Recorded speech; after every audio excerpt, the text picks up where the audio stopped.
me and Ryan have been officially welcomed to the jungle that is Barstool Sports. I brought it toward the Coyotes, and I asked them if it was okay if I joined the Spittin Chiclets podcast full time. Ryan Whitney's got a pink Whitney out there now. Hey, this is a sandbagger. Get that on camera. Heath Yandel, the song man, is a full-time member. Marley just got an assist from Chris Beach. Whoa, we're buzzing right now. Sonk. What is up, folks? Welcome to episode 607 of the Spittin Chiclets podcast, presented by Discover. We're sponsored by Discover, the official credit card of the National Hockey League. No matter if your team wins or loses, Discover is there for you with cash back on all of your post-game purchases. With the Discover IT card, you can earn cash back on every purchase, so celebratory wings just got even tastier. Learn more at discover.com/credit card. Cash back on team gear, cash back on tickets, cash back on French fries. They always include that. I love my French fries. The Discover NHL Winter Classic is taking place on January 2nd, 2026 in Miami, Florida. Tune into TNT and Biz Nasty. Get cash back on every purchase with the Discover IT card and learn more at discover.com/credit card. Boys. Last show before Christmas. What is up, Biz? It's beginning to look a lot like Christmas. Speaking of amazing voice with Keach, that was incredible. You get that low level. Joe Bowen joined. We just finished the interview. The voice of the Toronto Maple Leafs, over 3,000 games in the Hockey Hall of Fame. An incredible guy, an awesome interview, a comedian, basically. I'd love to have a drink with him, or as he calls it, a Crown and Diet Soda, I believe, Diet Coke. What a guy. So I hope everyone tunes into that interview. It was awesome. Biz, how's Vancouver? How was the weekend? Oh, it was great. Got to spend some time with some friends. Went to an awesome lunch on Friday at a place called... Salad? What do you mean salad? Did you get a salad? I believe we started with a salad, but that was just an app. Yeah. And then we had 14 different fishes to the table, just like we did in LA. But no, it was good to spend a little time with the whole crew. Ended up going on a double date with Pasha. That was fun. We don't need to get too much into the details. What's Pasha? Wow, is Pasha like, is he like holding hands, like whispering sweet nothings during lunch? Yeah. Absolutely. Yeah. Was it his girlfriend's friend? Yeah. We're not going to get too much into the details. I just thought I'd say that to get you guys fired up. We had a great double date. How did the night end? We had a great double date. Pasha lined it up, and we went to an awesome, another Italian restaurant. But overall, just filled up the love tank with friends around the area here in Vancouver. And it was a great weekend. And yesterday, I was supposed to fly home, and then my flight got completely canceled. So I was like, well, we got the pod today. I'm just going to stick around, and we're going to interview Joe Bowen and spark the Leafs up, because this is the spark they needed. The run starts now. It's exactly where Berube was when he won the Stanley Cup with the St. Louis Blues, near dead last in the league. So anything to get the Maple Leafs going, we're trying it. And getting Hall of Fame announcer and play-by-play guy Joe Bowen on is the key to this. Yeah, and imagine their whispers at lunch. It's like, Biz is like, I'm going to turn you into a pretzel later. And then Pasha's like, Jack Hughes is back tonight, baby. And then the waiter's like, what the fuck is going on with these two guys right now? That's basically your romantic Christmas lunch with Pasha. It's a smart move by Biz taking a girl out to eat on the first date, because if you can get through the way he eats at dinner or lunch, you can get through anything. You know what I mean? Yeah. So that's a very smart move by Pasha and his girl, because it could, if she sees you eat, she could either be like, oh my God, I can never do this again. Or she's just like, I'm into farm animals. I actually ate before I went to dinner, so she didn't have to witness it. Yeah. Really? Yeah, that's how I get on her. She left after you ordered, possibly, and you're not even including that. Like, she didn't even get to stay for the meal. You changed so many things on each menu item that she's like, I'm out. For everybody listening, this is why I mentioned that. So these guys could just carve me for 4 minutes about my ordering, my eating. This is what I would do. This is what I would do every morning in the Coyotes locker room. I would just throw up a big softball of Yans and then shrapnel. Next thing you know, practice is starting. In the hour and a half that is usually mundane, it's fun. Oh, yeah. That's what we needed to do. But it was great, man. And obviously took in a lot of hockey this weekend. Some great matchups. I mean, Minnesota Wild. Sunday, you called them. You called out the league. It was, I think we had 10 games.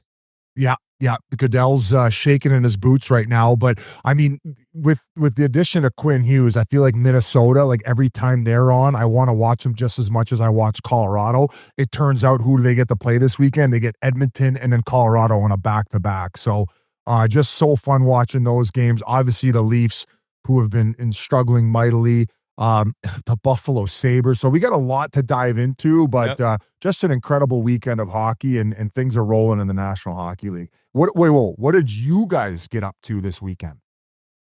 Jens, what'd you do? Anything Lacrosse? exciting? Wait, you went and collected your 50-50 winnings. We kind of dove into that last pod a little bit. What did you end up winning at a Florida Panthers 50-50 wrap? What is that? It's probably an IOU. You owe them more money.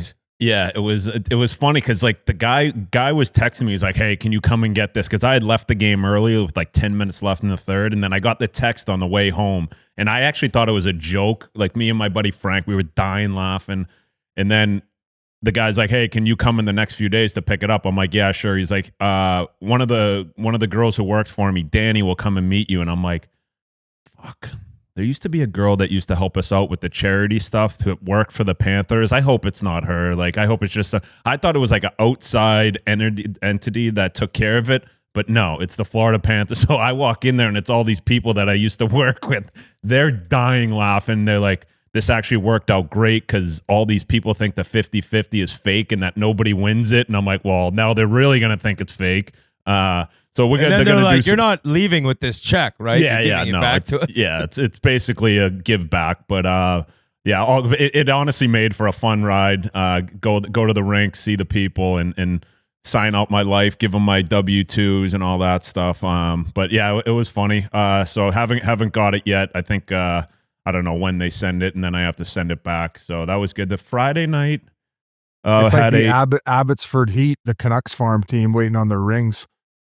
I saw that story. Come on, guys. Get the guys their rings here. I mean, you grind. You're basically losing money when you win the Calder Cup. You're still paying rent. As a player, you're just grinding, love of the game, love to try to get a title like Biz did. I mean, I remember we went to the Calder Cup finals in Wilkes-Barre right after I left BU. And it's a lot, dude. You're kind of like, fuck, man, this is a long season, but I'm trying to get a ring here. Now they don't even get the rings. What's going on there? Basically, the way what you're describing though is like we went all the way to the finals and didn't win. I believe the team who wins the Calder Cup, or at least at the time, would make double of what the losing team would make. So I want to say after that full run to the finals when I was with Wilkes-Barre, we might have gotten like 11 grand. Well, you have to extend your lease at your apartment for 2.5 more months. You're paying for more food and bills and everything like that. So you're basically at a break even. So these guys grind all the way, ended up winning the final. I think they beat the Charlotte Checkers, and now the Vancouver Canucks are kind of getting emails about, hey, where the fuck are our rings? We didn't make any money. We're hoping to pawn these bad boys off so we can make a little bit of coin for that run we just went on. So on top of that, we got the ECHL players striking. So there's a lot going on in these minor leagues right now.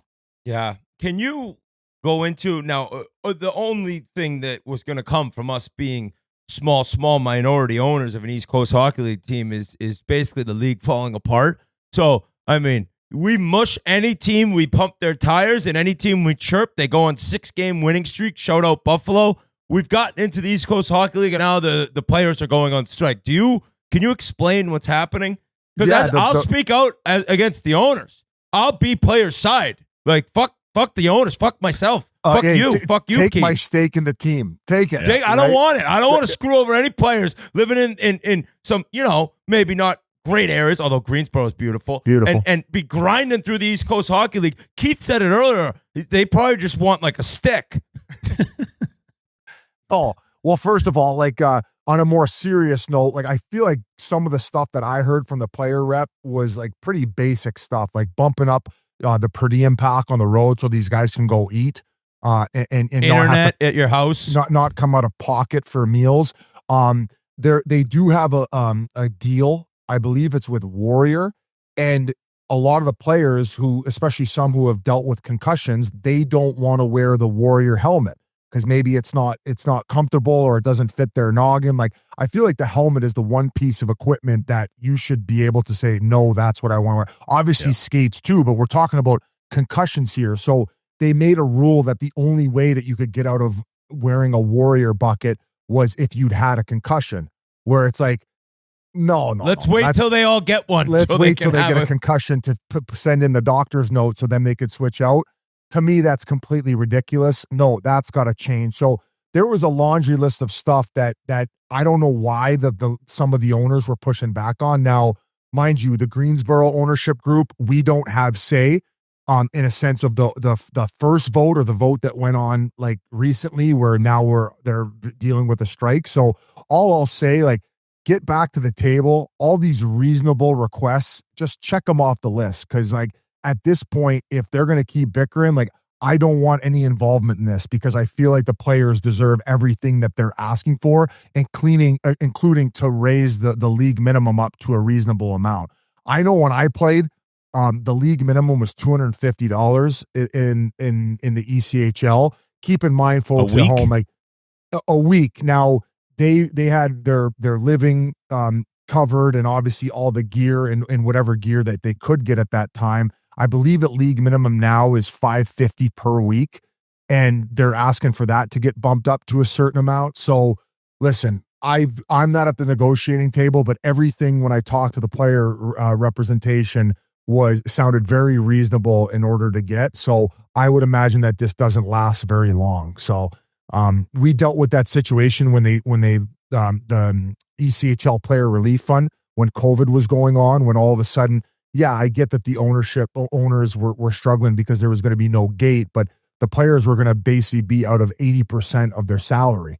And everybody ended up stepping up and figuring out how to make that work and getting the players paid, even though they weren't playing hockey. But I definitely imagine in this situation that the owners will have to step up and figure out how to properly compensate these players. And that's really all I can say right now, because I'm not in the midst of it. I just got a text about it, and I'm like, hey, man, anything you need from us. I was a former player in the ECHL. I feel like everything that I'm hearing right now is very reasonable. Let's just get this fucking thing done. In Biz, at the end of the day, it's hurting the players and the people who go and watch it. And some of those small towns, like, that's all they have in those cities. Like, that's what their date nights are. That's what they're bringing their kids to do, to waste time on a weekend. So you can't take this away from them. You got to give them what they deserve. And obviously, like you said, they're not asking for the moon, right? They're asking for a couple extra bucks and, you know, the right equipment to keep each other safe too, right? So I think it's a no-brainer. Can I have a pad in my helmet?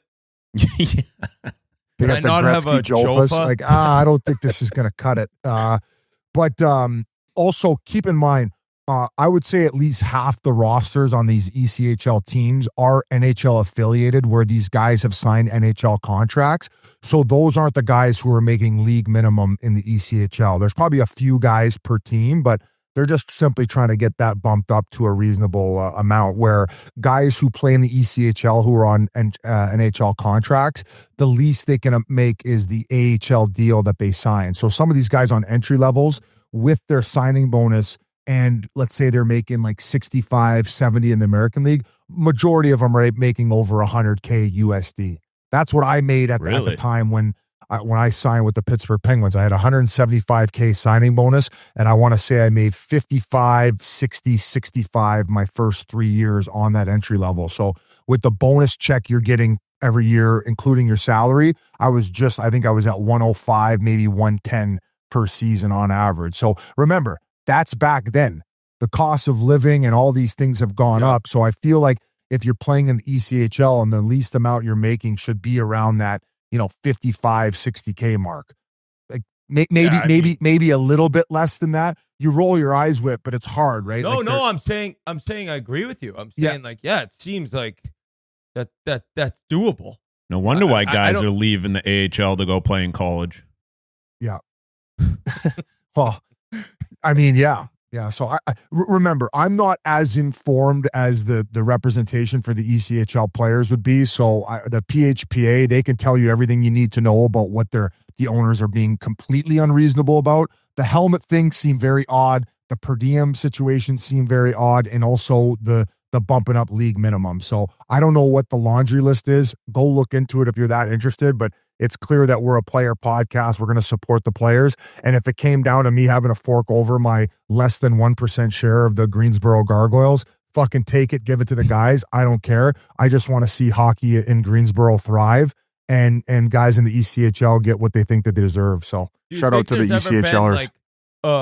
An owner that's crossed the picket line and been out there with the players?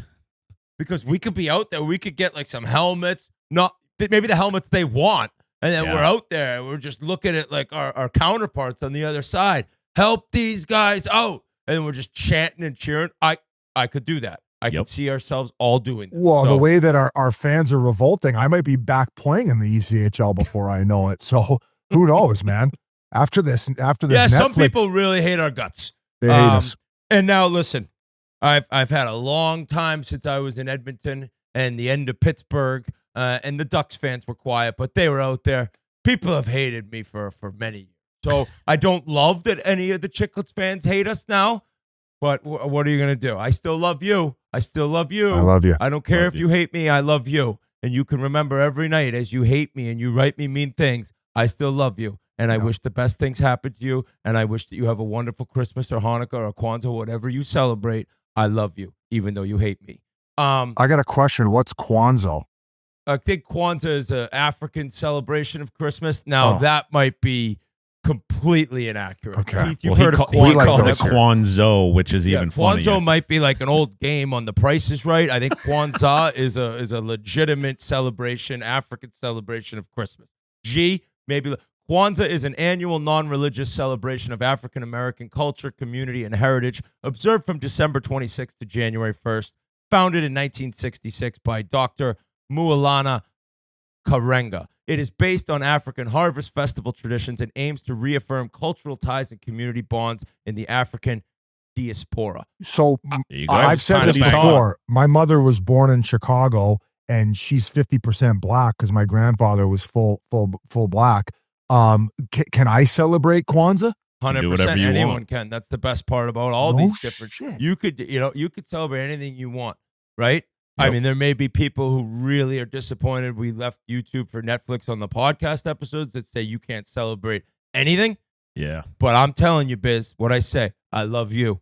I love you too, buddy. I think I would assume by reading this too about Kwanzaa, there's not really like a gift giving situation. So I'm really down with this. We actually should celebrate Festivus. And do you know what Festivus is? Did you ever watch Seinfeld? I did. I remember seeing the episode, but can you remind me for our young listeners? Festivus is that was a Costanza household Christmas tradition in which I believe instead of a tree, they just had like a metal pole in the house, and you'd sit around dinner and you'd tell each person something you didn't like about them. So it was a very, it was kind of like what people are telling us about Netflix. We're celebrating Festivus, but we're just hearing what people hate about us. And guess what? When it's my turn to say something bad about you, I'm going to say, I love you. I love your Christmas sweater. I love the beard that you have where you or maybe if you shaved your beard, you missed a spot, but I still love it. And I love all of you guys. Okay? I promise you that. I also this weekend I had to remind Ryder. So we're passing the pads for town hockey team. This is the Mite team passing the pads. It was his turn to play goalie. The pads, let me say, they're a disgrace. They're basically street hockey pads. They don't get tight enough. It's kind of been like an issue, but whatever. They're the pads we have. And he played goalie, and he went down, and the pad moved. And for an 8-year-old, kid shot it pretty hard. Right off the kneecap. I knew right away. And when Ryder's had a lot of big spills, right? He gets knocked down a little bit. Very skinny kid. He always pops back up, though. And as my wife said, like, I don't know if that's because, like, he's a tough kid. I think he is. He's like, he knows I got to get up. I'm not injured. I got to get up. Or he's just petrified of you. He always gets up. This one, I could hear the tears. I went out there. There was 6 minutes left. I think we were down 8-3. And I'm down there. I'm like, buddy. And he's crying. And I'm like, buddy, oh my God, that must have hurt. I can't imagine how much that hurt.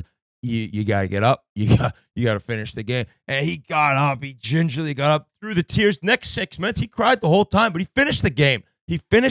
And I go, don't go down again. These pads are trash. Stay up. Just stay up. Like the old rules. He went exactly. He went down again. I'm like, oh no, but that one, the pad didn't move. So a lot of credit to Ryder for just grinding through a puck off the kneecap, which, listen, it was a cold rink. Randolph Randolph Rink. Ooh, know how coldest rink in Should America. should the Chiclets guys invest in getting like a new set of goalie gear for your kids' team? It'd be Yes, fun. we got to get. I They're gonna got to buy strike. some pads for Milton Youth Hockey. Milton which Youth Hockey you know, is striking till they get Milton new Youth pads. Hockey, great people, great youth hockey program. I think we have the most teams in the state of Massachusetts, like Milton Youth Hockey. Tons of kids play here. So I got to go get them some pads for that Mite team. I got to do it. I now saying it publicly. I have to go do it. I'm just going to tell them as I give them the pads. I love you. That was that's as my Swanko's team? jerseys Do you as have my Netflix? jerseys I hanging love you. in my jerseys hanging in that rink. I'll buy the pads. Yes, as an Keith alumni. Jersey. Keith, actually, I was told a funny story about you the other day. I've become close with Kevin, who runs the rink. Great dude. And there was Birch. He said like a couple years ago, you were still playing, you were skating, and there was a bunch of guys that were painting and redoing some of the locker room. I think the new locker room for Milton's varsity team. And they were like, you were out there skating, you were snapping it off the crossbar, off the post, off the crossbar, off the post. And these guys are like, he's not very good. He's not scoring at all. He keeps missing the net or hitting the crossbar. And Kevin's like, no, dude, that's what he's trying to do. He doesn't have a goalie, so he's working on his accuracy to hit this small little post or small little crossbar. And they went, oh, it was very enlightening for a couple of guys that were painters and construction workers that didn't know anything about hockey. So he also said that guy would just come out with the stopwatch and bag himself for an hour. I said, yeah, that's Jens. He worked his balls off. I taught him the way to do it.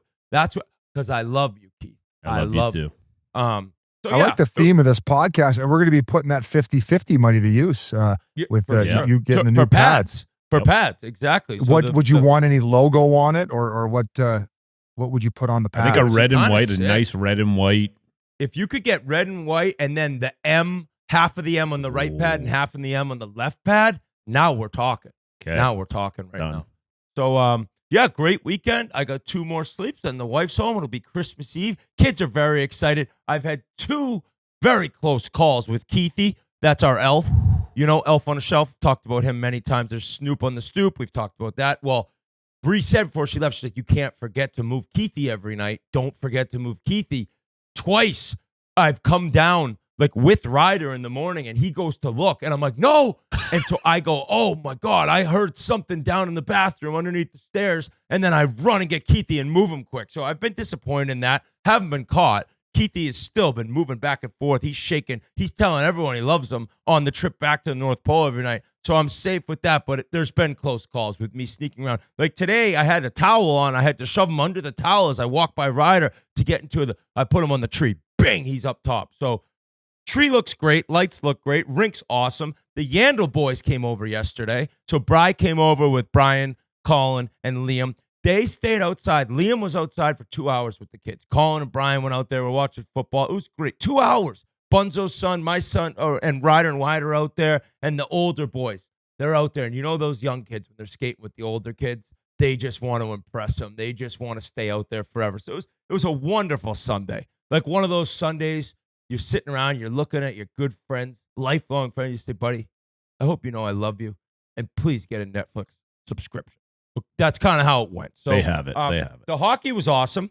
We turned off football for the Avs and the Wild. You mentioned that quick biz. Wild on this tear, 4-0 with Quinn Hughes, and then the Avs came into town. And it's like, Measuring stick. I don't think so. You're a very good team, but we are the Avs. There was a little bit of like animosity going into that one. At least the 'Cause of fans were Wallstedt. talking about it a lot. Somebody said, now I didn't look into this enough, that the Avs broadcast team might have mentioned like, how he was Wallstedt was over celebrating, right? Now, kind of felt that bizarre because we've complimented Colorado in the way that their broadcast team can light up a game, make it so exciting, and the enthusiasm they bring. I would say easily top 3 broadcasts in the NHL. I don't think that the players on the ice and the way that they play hurt it, and the fact that every night's an electric factory. But I was surprised to see that Wallsted's celebration really It wasn't the celebration only. It was his quote after, in which he said, they asked like, what does it mean to beat those guys? And he said, I guess it means we're better than them, or we're a better team. So I believe that's what was the animosity. Okay. It was the okay, quote so it after. wasn't simply the celebration. Okay. No. So what do you make of that comment? I don't think that's that inflammatory, no? Hey, we're talking about it right now, and people were talking about it after that original game they had, so I love it. Any of that stuff, I'm a big fan of. Now, maybe when I was playing, if I was on a team, I'd be like, oh, or maybe I would have been the guy saying something that was considered stupid in hockey circles and not giving teams ammo. I love it. And who knows? He might have not even, like, it's just like, I don't know, we just beat him. Maybe we're the better team. Like, it was probably a throwaway comment that he didn't think twice about after. But you know the dog, and when he's barking, and when he seems to feel a little disrespected. Now, by the way, the dog right now is on pace for 70 goals. Like, I think we're witnessing. But, Biz, I'll say this. He's not the leading scorer in the NHL anymore because McDavid has it's 1 point right now. But the dog is on a mission. The Avs are on a mission. The Avs are quite literally way better than everyone else. I think they're probably more fun to watch than everyone else. So if you're going to disrespect them in their mind, you better be ready to play when we come into town. Yeah, it also might be one of those things where they're running through the league so easily right now that you just, I mean, we've talked about it before. I think it was Jordan where some games he would make up stories in his head of like a fan saying something to where people are like, I don't think he said anything, dude. And he would be like, nah, he said I was shit. I'm going to fucking light them up now. And he's like, no. So kind of like almost like fabricating a little bit in order to get you going through the doldrums of the season when you're fucking walking through the rest of the league. Keep in mind, though, Minnesota, they ended up playing less than 24 hours before that and having a nice big win against the Edmonton Oilers, who have been red hot. So you got to go play a game less than 24 hours later in a back-to-back against a team who's just salivating and waiting to fucking bend you over after your goalie won a game and had some interesting comments to follow up. So I guess I love the storyline. I guess I was a little surprised that if it was just the pumpernickel, like that's what they're getting all fired up about. But it's clear who the better team in the league is right now because it is the Colorado Avalanche in a league of their own and then everybody else. And they proved that on that Sunday drumming of the Minnesota Wild. It's also, too, it's in-division rivalries that we're getting out of this, and you play in all these teams. They're going to see each other in playoffs most likely, so it adds to the fuel of the fire of just teams hating each other, which at the end of the day, we love to see that. Like the players love to see it. It makes games, like you said, during the doldrums of the season, that makes it a little easier to get up for, right? So I fucking love it. Wallstedt also, too, he's not American. He's not Canadian. It could get lost in translation what he said. He probably didn't mean it like we're a better team. Like he has eyes. He knows that Colorado's the class of the league right now. So at the end of the day, it's a fun, little battle that we got going, and it's going to last till playoffs. And you alluded to it, Jans, like that division. Top 3 teams in the NHL are in one division. Talk about an absolute gauntlet right now. You got Avs at the top, Dallas to follow, and then Mini right behind. So this kind of brings up a larger discussion. And now that Minnesota is must-watch TV, I was talking with G, and I mentioned it via text with you guys, and I don't know if it's something that the players would want, and I know that in this next CBA, it got dropped down a year. So now if you're on a team currently, you're able to re-sign for 7 years. Whereas if you go to another team as a free agent, now it's 6 years. Where it was after this summer, right? That's the new CBA in which they locked down. So they bumped down the length of deals by 1 year in each of the situations. Once again, 8 years was the old rule for a team that you were already with. 7 if you went to a new team. Now it's going to be 7 for a team that you're with. 6 for a new team. I would even be okay moving forward, especially with the amount that the players are making and seeing moves like we just saw with Quinn Hughes. I would be okay for 5 years on a team that you're currently with and for a team that you're now going to as a free agent. Some teams who have had dynasties and had players along for a very long time might say absolutely not. If we draft a guy, we want to make sure we lock that guy in for 8 years, 7 years now. But and I understand that. And maybe even some players would be like, absolutely not. We want the longevity and want to make sure we have the security of signing these long-term deals. Now, I'm just saying for the top end guys who, in my opinion, who should have the most say. Like all the top end dogs who are making all the money and driving the traffic for the league, the McDavids, the McKinnons, the Hugheses, the McCarrs.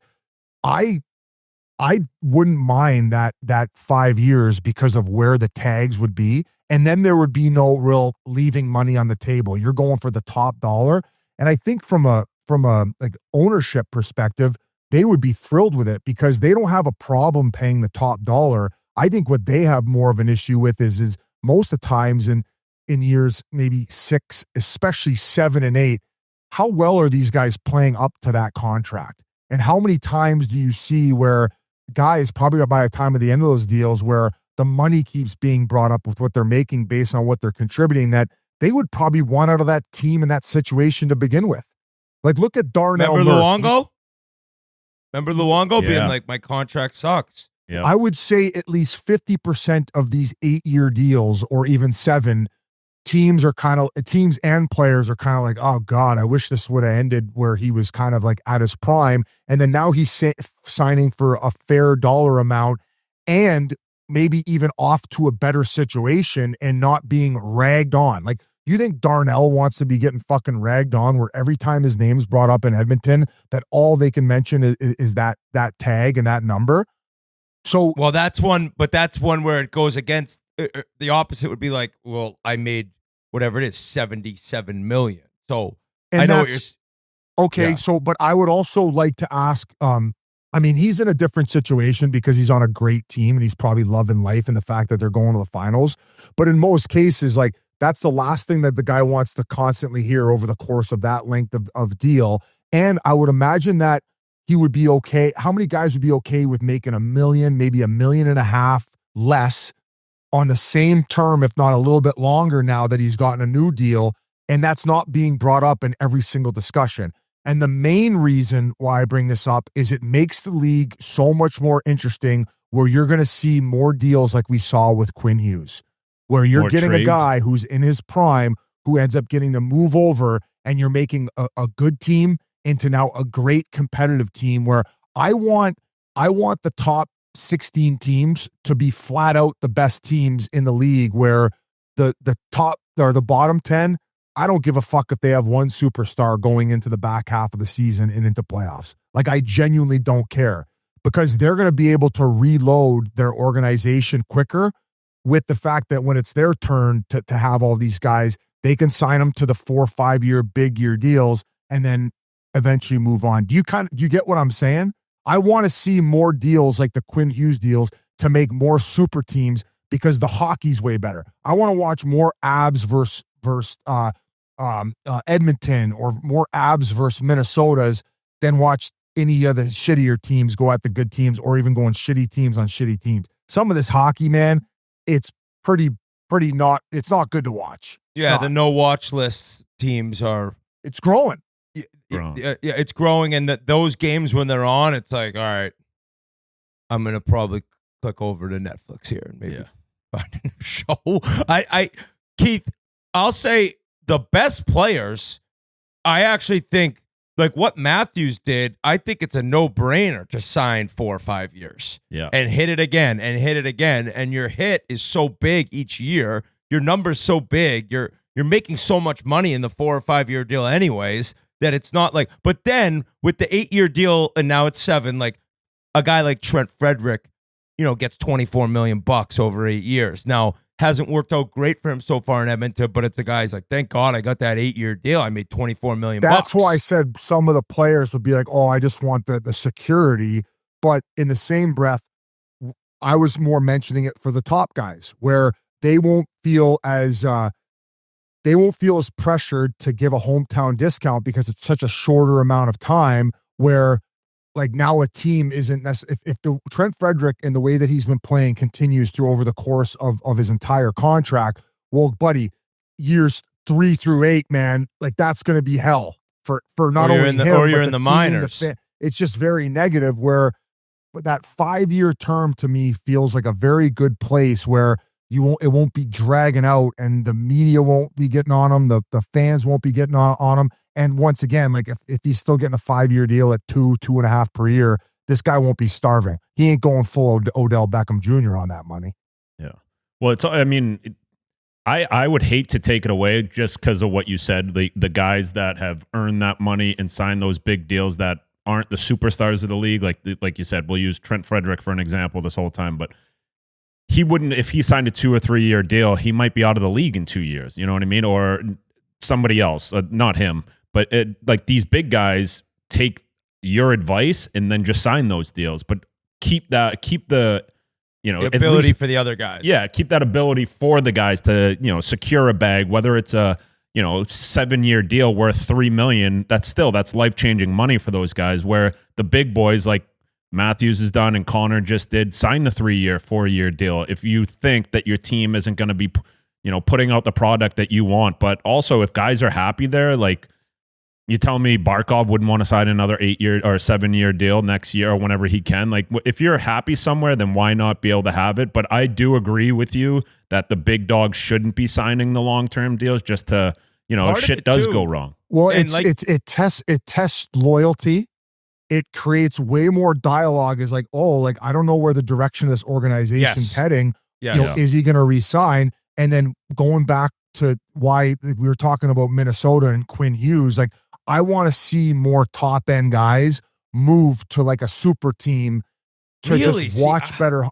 People like the parody of the league. That's the I NBA. know, but the parody, and I've been beating that drum, and I agree. I do enjoy that there's a lot of teams engaged and involved in it. But once you get closer to the deadline, you're going to see more movement from these big names, where it's going to make above average teams great, or great teams super teams, where once again, when is everybody engaged and dialed in to watch hockey? NHL playoff time. Well, also what you haven't, or you might have said it earlier, but if all these guys, if the max deal was 5 years, okay, that means more and more that the money's going to go up, because a superstar's 5-year deal ends. They're pushing it. And he gets 16 a year. I mean, Kaprizov's on like his own planet right now. And then all of a sudden, 2 years later, it's 17, then it's 19. So it actually, owners might dislike it based on the fact that like the price is still going to keep going up quicker than it has been. I'd be curious Minnesota being a prime example, I don't think they would mind it, because look how much money they ended up spending in buyouts for Parise and Suter. Like, that's the shit side of it for the owners, where I would kind of prefer that. I'd rather pay guys who are producing on the ice in real time, rather than be dishing out money once, we had to give them 8 years because they had the leverage, but they're not even playing up to what they were doing before. So I think it would just make everything overall more exciting, more high-end trades, more super teams. Yes, the parity would still be there up until a certain point where, this guy's got either a year left or he's coming to the end of his deal, where let's just move. Guys are coming up more frequently. Let's move them. I don't know. I just want to watch better hockey. I think it'll shorten guys' careers, like those, the third, fourth line, the fifth, sixth D-man. Like, there'll be so much more. They'll be able to interchange them and bring in younger guys, as opposed to when they are on a long-term contract, they have to stick around. Yeah. I wonder what players would rather. I mean, I'm guessing they'd probably stick because it's such a big union, right? That we like having as much security. But Biz, very interesting point. Well, keep in mind too, though, is with that advancement, it's not like we talk about the low end, the guys like me, right? Like I only played 5 years. Well, what if I could have signed a long term? But the league minimum would then go up. Like at that point, maybe league minimum. I mean, when I started, I think it was $400,000, maybe $425,000. So now, I think nowadays it's up to 900, maybe 9.5. So at that point, the owners, what they would be given back is more bumping up the amount that the players are getting in the shorter amount of time, and also the bottom end would actually go up. So the league min, hopefully by then, would be $1.5 million at that point. So I get what you guys are saying to protect those types of guys, but it always goes back to the guys who are driving the league. What do they want? What are the top 50 players want, as far as getting their money quicker, not feeling obligated to take these hometown discounts? Because as good as Kirill's been and how much he deserves every cent that he signed for, I think Minnesota fans and some people were hoping that he was going to take a little bit of a discount. If it's a 5-year deal, there's no way these guys are taking discounts. But at the end of the day, those big dogs, they can do whatever they want. If they wanted to sign a 1-year deal every year, they're going to have a job. I'm more worried about the middle of the pack guys. Okay, fair enough. And when you talk about the guys who are basically running the league, or the faces that people come and watch for and enjoy watching, 20 years now it's been Sid.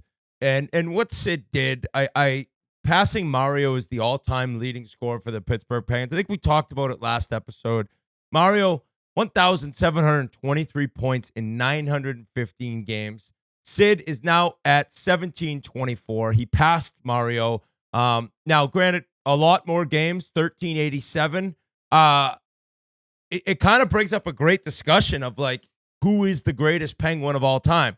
I'm biased. Well, I was lucky enough to play with both of them. I got, I think, 12 games with Mario. That last year, he played 26 games, still had 22 points, and then his heart issue forced him to retirement. But Sid's quote after the game was, like, so interesting to me, because he said, on the fans reacting to his historic moments tonight, he said, it's really special. You're trying to stay in the game, but also try to enjoy the moment, too. It's hard to balance that sometimes, especially as you get older.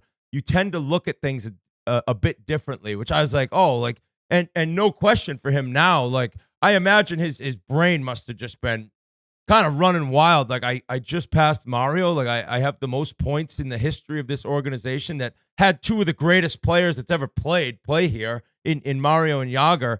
But I was wondering, Keith or Biz, Keith, why don't you take it first? Like, who is the greatest Penguin? Yeah, I always kind of base it on, like, even when talking about old school guys like the Bobby Orrs of the world, like, I wasn't able to watch them as much. Mario, you saw a little bit more of, but just being in the league when Sid was in there, for what he did for the league on and off the ice, like, I have the utmost respect for Sid, and just the longevity, like the fact that he's been touted the savior since he was 12, 13 years old, like, in the fact that he's lived up to it. Like, how many athletes, like, I was trying to think, like, him and LeBron, who have had this tag of being, superstar, franchise, league player, face of the league players since they were at a young age, have lived up to it. Like, to have that pressure and to bring it every single year and to not have any blemishes off the ice, like, it's truly amazing to me of what he's done.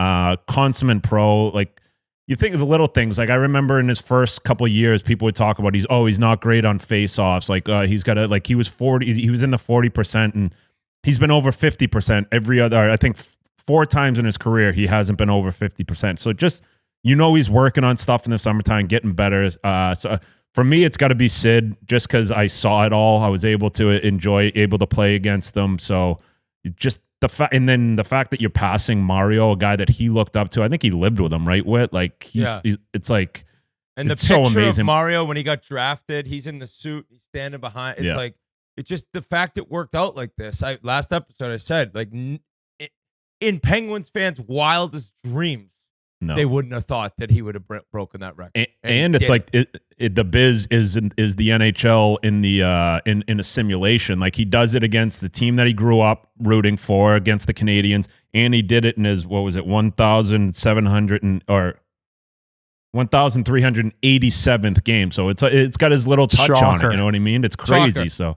It's good, but you see his parents in the stands and everything. Like, they've been there the whole ride. It's amazing. You literally just took the words out of my mouth. It was really cool seeing his father getting emotional, who's been a massive part of his career, and who also, I believe, grew up a massive Habs fan. So that's why everybody keeps making that connection as to where he's going to finish. But I think he's going to be a forever Penguin at this point now, boys, and he's just going to keep going.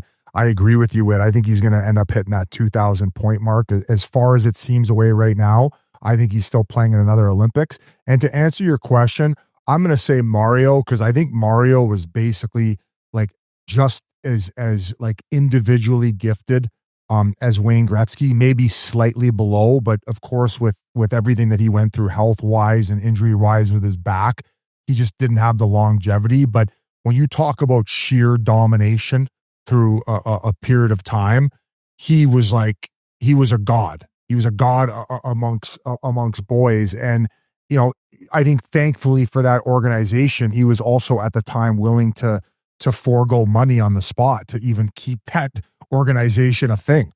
Like, that team shouldn't even be in Pittsburgh. And for him to like, what's the word I'm looking for when you don't take it right away, the money you backload or. Oh, shit. We're such dummies. We're dummies. I know exactly. It's a big word, probably.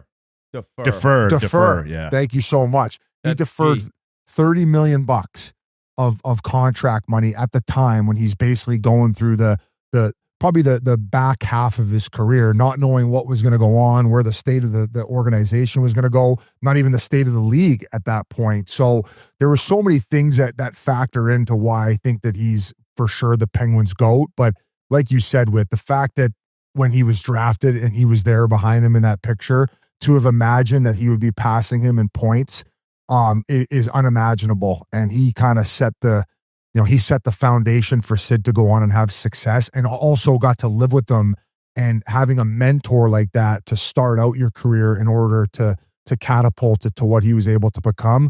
I have to give the nod to Mario Lemieux. Wait, there are guys that say Mario is better than Wayne, no? Like during that era, like I think Yager, when he was asked, I think he said Mario is the greatest ever. So like, yeah, I mean, he did that in 917 games, was it? Like, that is insane. 915, 915. And so, I mean, I for me, Mario was probably like more skilled. He was bigger, and like just like his hand, like this sounds insane. We're talking about Sidney Crosby, but it's more like the 3 cups, the 2 cups. And because of that, like, and the leading scorer, it's like Crosby's the greatest Penguin of all time. Like, yeah, maybe if you look at like games Lemieux dominated, like Sid never did that, even though he had 6-point games and all these records and all these incredible accomplishments. Like Mario probably at times was more dominant, considering we have people saying he was the best of all time, but it's that extra cup. And it's wild that like Crosby came there after Lemieux and McDavid's there after Gretzky was in Edmonton, and the simulation business talking about. And the other thing about talking about Troy Crosby, great guy. When Sid was 6 or 7 or 9 years old and he's obsessed and he's shooting pucks into the dryer, and even then, like his wildest imagination wasn't this. It couldn't have been. It couldn't have been, because he was a hockey fan. I believe he was drafted, right? And it's like, all right, like, yeah, I think this kid's very special. Something's off. I mean, he's that good. He's that obsessed. But you couldn't imagine this. There's no way he could. So it's just, and cool that's why, Whit, I'm okay with anybody who has watched over the last 20 years saying Sidney Crosby, because the longevity component isn't just luck. It has to do with the fact that for all these years, Sid's doing 5-6 days a week of training. The minute the season ends, he takes a few weeks to hit the reset, and he's right back to work, always looking to advance. So, and especially doing it, over the last 10 or 10, 15 years, when the game has accelerated to the level that it's at, where there's no more like backup shitty goalies. Like the standard compared to what it used to be is so much better. The overall team structure and defenses, like these guys don't have summer jobs. They are full-time, full-fledged athletes. Like you laugh, but back then I think that some of the guys that Lemieux was dancing around. Not when Lemieux was playing. Not when Lemieux was I bet you there was a few guys when Lemieux started who probably had summer jobs. I bet Bouncing you at the league minimum strip back club then like was you. probably like, in 84? In 84, you think? But I don't think we gotta find out. No. I don't think the money was really there until Wayne ended up moving on to LA. what do you call it, to LA. Like I think that Gretzky, when he was fucking getting 200 points, was making maybe $1 million, which is fucking less. insane. Maybe even less. So I just think it's remarkable what Sid's done, and I know we got into that debate, and it shouldn't take away from anything in the fact that he is the standard. I will debate you till the end of earth that by the time it's all said and done, he has to be on the Mount Rushmore. Oh yeah, he has to be. I don't know who you want to take off. That's a discussion that would be very difficult. I would love to ask Wayne and maybe even Mario what their opinions on that are, but you can't deny the fact that Sid should be on the top 4 of all time. And you know what my favorite thing is? And it's like Whit said to start off this show, just spreading the love. Mario would never say he's the best player. He would say Sid is, and Sid would never say he's the best player. So it's just the classiness of hockey players in general, but especially the big dogs, that the respect that they have for the guys that paved the way, like we all do. It's truly remarkable what a class act he is. No doubt. He's let me see here. 0-1 in sandbaggers, but like an unbelievable guy. Very Yeah, true. but if Mario could be 0-1 too. Actually, no, he's nasty. He's Yeah, 32 points away from passing Yzerman. Okay. And then we got Marcel Dion next. Then he's got Marcel Dion about 44 points. Do you know who would be after that? I'll give you Gretzky, Yager, Messier, Howe. Do you know who's fifth without looking? Yari a Curry? Leaf? No. No, wasn't a Leaf. Oh, Francis? Yeah, Francis. Maybe Francis, was Francis a Leaf at one point? I know he's a Hurricane. I don't. Why do I feel I like wasn't Ron, thinking him. I was thinking Sittler.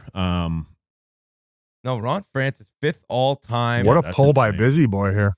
I know, Great and he job, was a Leaf. His last season, his last season in the league, he was on Carolina and was traded at the deadline to the Leafs. 10 points in his last 12 regular season games. They booed him out of town. But congrats to Sid. Incredible stuff. Just to see Ovi do the goals last year and Sid. break Boys, I Mario get to this tell my kids, if I ever eventually have them, that I played on a line with I Sidney know. Crosby. I know. That's fucked. so sick. And I've never heard you say that either. So it's like you'll be breaking that news to them. Did you see our Corsi rating? If I Yeah, would have played with yeah. Sid my whole career, I think I would have hit the 500 point mark. Yep. I If know. they just had Corsi back then, they would have kept you around longer. I mean, Mario Lemieux, I sent him on a breakaway and he tapped me on the shin pads. Nice pass, kid. Like, Did he score? Did he score? no. Oh. No. Did you No, have he any didn't. points with Mario, like assisted on his? I haven't. I don't know. I wonder. I think bet I you- made Mario retire when I rounded the net and missed him by 15 feet. And he's like, I can't fucking do this. He's Like, like, see you, boys. he's like, this guy's in the league. Oh, this guy must have a summer job, though.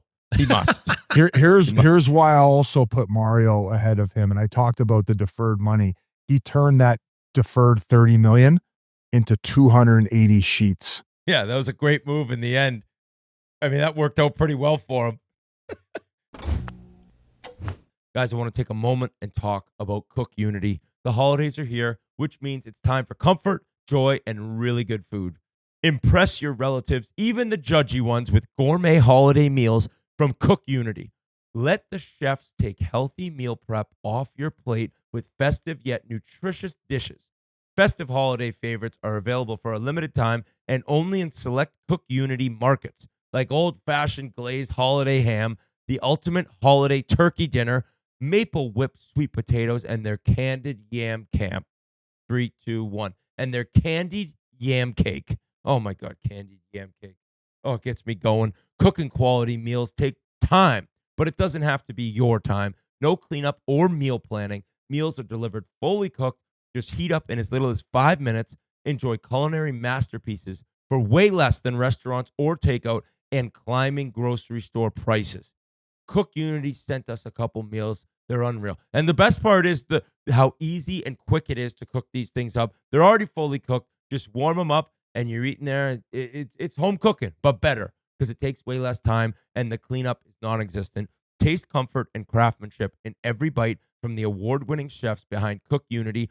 Go to cookunity.com/chiclets or enter code Chiclets before checkout to get 50% off your first order. That's sliced the price in half with your first order using code Chiclets. 50% off your first order by using code Chiclets or going to cookunity.com/chiclets. There was a couple trades right before the holiday roster freeze. Phillip Danault, no longer a member of the Los Angeles Kings. He's now with the Montreal Canadiens. I wasn't surprised considering there was rumblings everywhere that he wanted to be traded. I was surprised that LA didn't get a player in return. And LA's in kind of a weird spot. Like, it's Kopitar's last year and Doughty's getting older. Like, odd to lose a guy that, while not having a great season so far, he's been a money player for the Kings since he signed there. Like, if you look at that deal when he signed it, I would say, if you're a Kings fan, tell me if I'm wrong. Like, very happy with the signing. It worked out well. Now, they just ran into a wagon 4 years in a row in the first round, but Danault was always one of the top players for LA in all of those series. He's a great defensive center. The offense has just gone dry, but I was shocked. It was a second-round pick in return, and I was like, geez, like LA's got to go do something based on they just lost one of their centermen who's obviously playing down in the lineup than where he had years prior, but nothing in return. Yeah, and they've been getting like little offense from that center ice. I think that Byfield, he had a period of time there in this season where it's like, okay, he's taken that next step, but I feel like he's regressed from that. I want to say at the time we had him on the TNT broadcast, between Kopitar, Byfield, and Danault, they had like 12 goals, maybe even less than that. And I think that at that time, Byfield had like 4 or 5. So I agree with you. It's very weird. The only thing that would make sense is G's popping it up right now. He still has only 4 goals on the year. He asked for the trade, right? So does that kind of handcuff LA, like saying like, hey, this guy wants out? Who knows what's going on behind the scenes? Well, handcuff in a sense, you don't have to move off of him. And I'm sure there's a lot of teams that could, I mean, think of how many teams that need centermen. I mean, look at Mini right now. I feel like they need a first line center in order to put themselves over the edge. I wouldn't put him there, but he would definitely free you up in a sense of you have a reliable guy who you could just sick on another team's top guy. I mean, it was a few years ago now, but when we interviewed Nathan McKinnon, we said, who are some of the hardest centermen that you face on a yearly basis? And he put Danault at the top of the list, the way that he's a wet blanket. So the offense when he first got to LA, and I want to say it was Todd McClellan was the head coach, he popped off for 24 goals that first year there. So I don't think that that's gone. I just think it was regressed ice time. He's not seeing eye to eye with Hiller, and it was time for him to move on. And in a situation where he gets to go back to Montreal, a place that he's comfortable with, I'm sure he's going to see very much eye to eye with Martin St. Louis. And I'm sure that St. Louis is going to instill that confidence that he needs back in his game in order to start producing. So I think that's a huge pickup, especially for a young roster in Montreal. And it seems like you said, we're kind of a gift that you don't have to send a guy back. So very interested to see what LA does here. Now, this is a top tier landing spot for free agents getting to go to LA. You're playing with an awesome organization, but you're out of the media noise. I don't know, man. Does that feel like a place that like maybe Austin Matthews would want to head? First line center. Yeah. Like, I mean, that situation we can get into in a little bit is disgusting right now. I don't want that to happen. I gave it 99 over 99.5 points for the Leafs this year. Was my bet of the year. I got people at the Walston Christmas party coming up motherfucking me. What the hell are you talking about? I always heard you don't know anything. Now my wallet knows that you don't know anything because I pounded that over 99.5 points Leafs regular season bet you gave out to your loyal Chiclets listeners. Well, most of them hate you now. Well, I hate you too. I said, I love you though. I love you. What did you bet on it? I'll give you the cash right now. In terms of LA, Byfield, I thought he was going to pop off this year. I had no idea. He has 19 points in 33 games. G's also writing it supposedly ended pretty messy. What does that mean? No, with Danault, it was just like he was fed up. He wasn't getting the ice time he thought he deserved. He thought that was a reason why his offense had regressed. We had the conversation of if you take 2 minutes away from a centerman like that, it could mean the world of difference to how much he's getting his touches in, what situations you're putting him in, if he's only playing penalty kill and just firing the thing down the ice and only in a shutdown role. So he's going to be a lot happier in Montreal, speaks the language and a place that he's familiar with. So and a great deal for Montreal, just because, I mean, they've got Newhook's out, Doc's out, and Evans are all out. So those are sentiment. Like, you need centermen. If you plan on making the playoffs, which they do this year. They want to. Yeah, they want to, right? You need to have centermen. You have to have guys that can go up and down your lineup. I think Danault is one of those guys. Like, if he's your third line center, like we say every year, if he's a third line center, they're a cup contending team. Like, they're a team that can make a run in the playoffs, play well. So I think to Montreal to go out and do that deal and get it done and not have to give up any roster players is a great move by them. I think this reeks of LA already having something lined up and something in the something there as far. What do they have in cap space? G, can you pull that up? Because when you're able to get that much money off the books throughout the course of a season, that's a big tool you can use to attract somebody. So I want to say Danault was in the $6 million range. They got 9.4 million in cap space currently. That's a lot, boys. That's a lot for a team that's top 3 in the division. Is that because those guys are out injured though, or is that with everyone healthy? I don't know if like maybe what he's looking at, like the cap would be off because you're on like I know, but I Newhook's don't think that they're dealing with much injury No. right now, right? Well, yeah, Doc Newhook. No, he's saying No, LA. I'm talking about LA's got 9 and change. Yeah. Sorry. I was actually just looking at the stats from, because I wanted to bring up Montreal. That game that they lost, where Crosby broke the record Sunday against the Habs. I think Montreal, after Edmonton or right with Edmonton, is the most fun to watch play overtime. And I think Lane Hudson might be the most entertaining player in overtime. I don't know if you saw the movie Pulled on Carlson.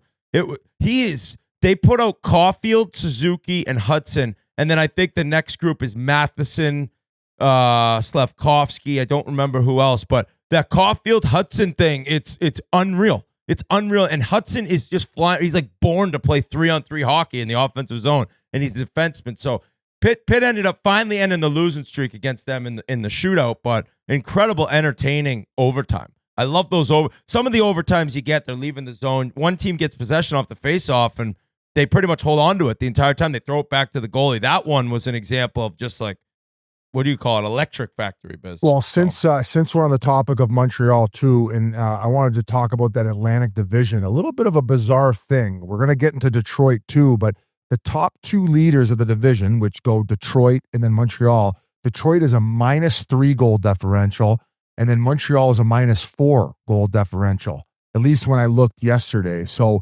pretty bizarre that and in third place in the Atlantic is Tampa Bay, and when I looked, they were +19 goal differential. So yeah, that's weird. Just I guess scoring and executing at the right time, and then when they're losing games, they're getting fucking blown out. So if you want to move on to Detroit and talk about how they keep silently getting it done, I feel like we haven't talked about them much, and the fact that you're getting DM'd and peppered with Moritz Seider for Hart. Yeah, not just Norris, for Hart. Wow. I think we're getting a little out over our skis with Hart talk. Hey, you want to talk Norris Trophy right now? Maybe some people who aren't Wings fans, who aren't hearing a lot or seeing a lot of them, you're missing what's turning into a player that we haven't seen in quite some time. And I was thinking about it. It's like, all right, we had Duncan Keith, we had Drew Doughty, we have Makar, we have Quinn Hughes, we had all these amazing defensemen. We haven't had a big, mean shutdown while also being offensive superstar defenseman. I mean, I think of Pronger. Tell me somebody else, and Moritz Seider is turning into that guy. Weber.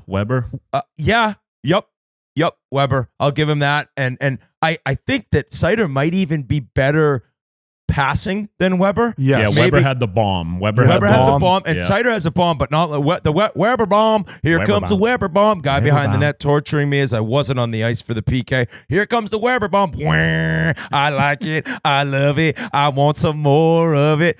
But yeah, Weber's a great call, because he was also first PK, mean as shit in front of the net, threw enormous hits, and Moritz Seider, Wings fans are seeing what they hoped when they drafted him. Yeah. Very high pick. People didn't know much, and you're now like, they knew what they were doing picking this guy. He's a horse. He plays 25, 26 minutes. He's mean as shit. He has a cannon. He got the OT winner Sunday or Saturday. He's got the Selly.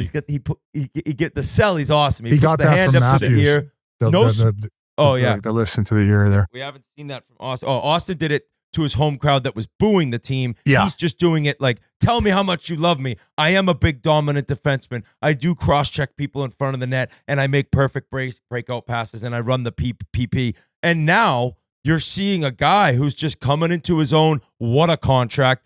Very similar deal to Jack Hughes, that like 8 years times like the 8 area where you're like, oh my God. Like, wait, there's 7 more years on this contract of this guy making that number, and he's only going to get better. He's only going to get more dominant, and now I think he's a main reason Detroit's sitting where they're at. He's probably their team MVP. He is their team MVP, and all the Red Wings fans who were telling me, Moritz Seider, now you guys saying for the Hart, I'm not there yet, but for Norris, 100%. It's just you can't win Norris's when Cale Makar's healthy and playing in the league. And I would even say the same for Quinn Hughes. But going back to Moritz, like obviously, and when we talk about Shea Weber, we don't think he's as tough as Shea Weber and maybe as intimidating, maybe a more modernized version. He did go against Kastelik and try to handle his own business not too long ago against the Bruins. But you mentioned what OT winner, 25 points in 36 games so far this season. Some of the best defensive analytics in the game right now where there's nowhere to hide for him. He's top pairing guy, and he's playing against the, what's that? 27 points. Ooh, 27. Okay, I was one off. He's got 21 points in his last 21 games. Amazing. Okay. Oh, sorry. That was including 21. He's got 21 in his last 21, or at least as of the other day when he scored the OT winner. That's what I'm looking at. And like I said, though, just some of the best defensive analytics in the game, and you can't escape. He's going against top lines night in, night out, every situation. So a tip of the cap. I would have it go. He's probably right below Werenski for me, right? Like it would go Kale, Quinn, Werenski. Maybe Werenski and Quinn are tied at 2, and then Moritz at this point. And Heskinen's there. That's the top 5 right now we're going with. I like that. For the year he's having, year 5 for Moritz, he's finally coming into his own. And I would say that it goes from forward can adapt the quickest, defenseman, and then goaltending. I feel like year 5 is right around when you're starting to see guys bud. I want to say it took Hedman around that amount of time too, maybe even a little bit longer. So a little bit of optimism maybe for Buffalo Sabres fans and what they're seeing from Owen Power. Maybe it's just one more year and then he's at that threshold. So we'll see. Still only 24 years old. And then Whit, you mentioned it a little bit, like when he was drafted, he wasn't the big name, right? Like people were kind of like, really? But is there any organization that you would trust more when making a draft pick, or your fan base shouldn't, question it? Question and be like, what are we doing here? Like, if they're saying let's take Mo Seider when they did, it's been a great pick. He, like you said, he's still only 24 years old. This kid is going to be a monster for the next 15 years, and he's fun to watch. And hockey's back in D-Town. I'm looking at the draft right now. He went 6th. I think Jack Hughes obviously stays 1st overall.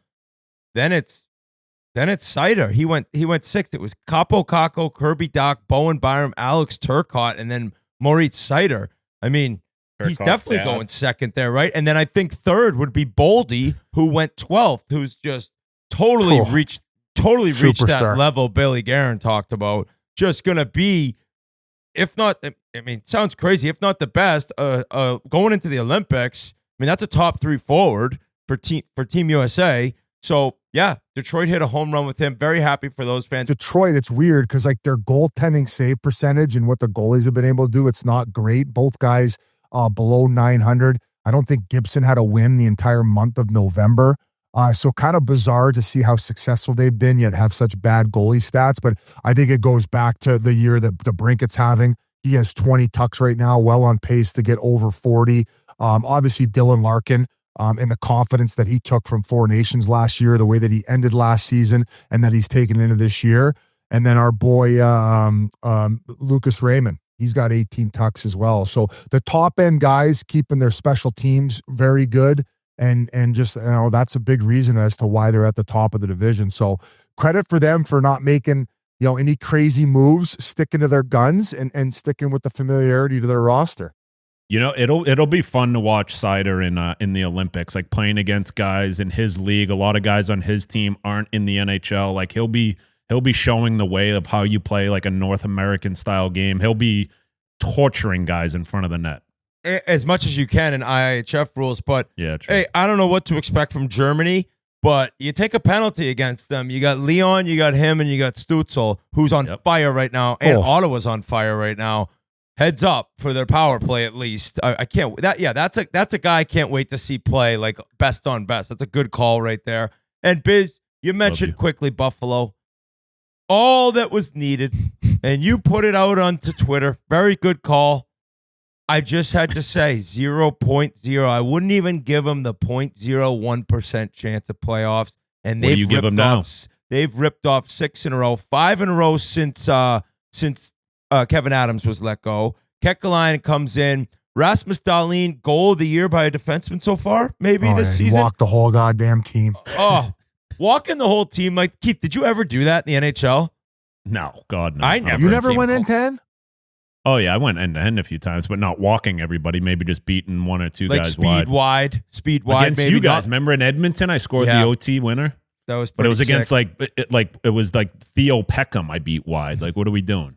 Yeah. No Yeah. offense, Me and Theo. Theo. Was that the Me one and that Witt was bitching at you or was it the other way around? No, he was bitching at me. He said I owed him one when he put one on my stick and I gave Hemsky the breakaway. The good old years. I love you, Keith. I love you too. So Buffalo. Now, they're still not in the playoffs right now, but they're fighting and they're grinding and they took our words and their team even on a heater on Twitter. They went at you, Biz. They said full apology with tears after you put out the meme of you looking away from the Leafs and looking at the Sabres walking down the street like, oh, I want to trade this Damn, girl. And I like that girl right there. They want a full apology with tears. I will say sorry. I will also say that people have come at me a little. I've said, no. I'm happy. Like, yes, come at me. I said 0.000% chance, but I love this. I've made it clear. I want Buffalo in the playoffs. I want Buffalo to have a good team. Can they continue this is the question. Because I believe every year they've gone on little runs, right? Like, this isn't that crazy where they've won 6, 7, 8 games in a row throughout this 14-year drought of no playoffs. Maybe now there's something more real here. They bring in Mark Bergevin, right? The burger van comes in. So that's it. I saw that go across the wire. I was like, oh, okay, Yarmo. Yeah, he's making moves here. But certainly when Biz mentioned I'd love to have Dahlin on the Maple Leafs, I think everyone would. I unless he says I want out at the end of the year, they'd never trade him. He looks incredible. He's an amazing skater, an unreal player. Buffalo's back. G wanted to release the shirts again. Oh, I think they gotta that's go. when they go down, G. Don't do I it know. to them. They don't do want it to the them. wagon shirts, but No. listen, they have 3 very winnable games in a row here until I want to say they play against like a Dallas or like a juggernaut. So if they go to 9 in a row, I would not be shocked.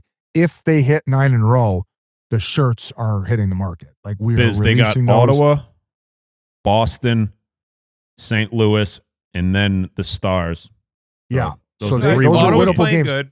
Ottawa has been on fire. The goaltending is starting to round out a little bit. It was atrocious there for a hot minute, but I think that those are 3 winnable games. And I don't know, man. Tage Thompson, in my opinion, like sometimes, like, you know, last year he didn't make it. He was probably one of the biggest snubs for Team USA. I would assume he's now going to be on that roster. Just the way that he competes, the size of him, and, you know, dragging this team into a playoff spot. He's got 18 tucks on the year, and in some cases with their injuries, like he's playing with different line mates every night. So Tuck's been incredible. Not sure what they do with him now if they all of a sudden go on a little run before the deadline and they're within striking distance or even in a playoff situation. But that trade for Doan has definitely paid off, and things are looking a lot more impressive. And Ukko-Pekka Luukkonen, he's fucking starting around the corner too, boys. He got the belt the other night after that big save W. he made. That save he made on was it Hughes passed it to Gritzuk, I think it was one of the best saves of the year.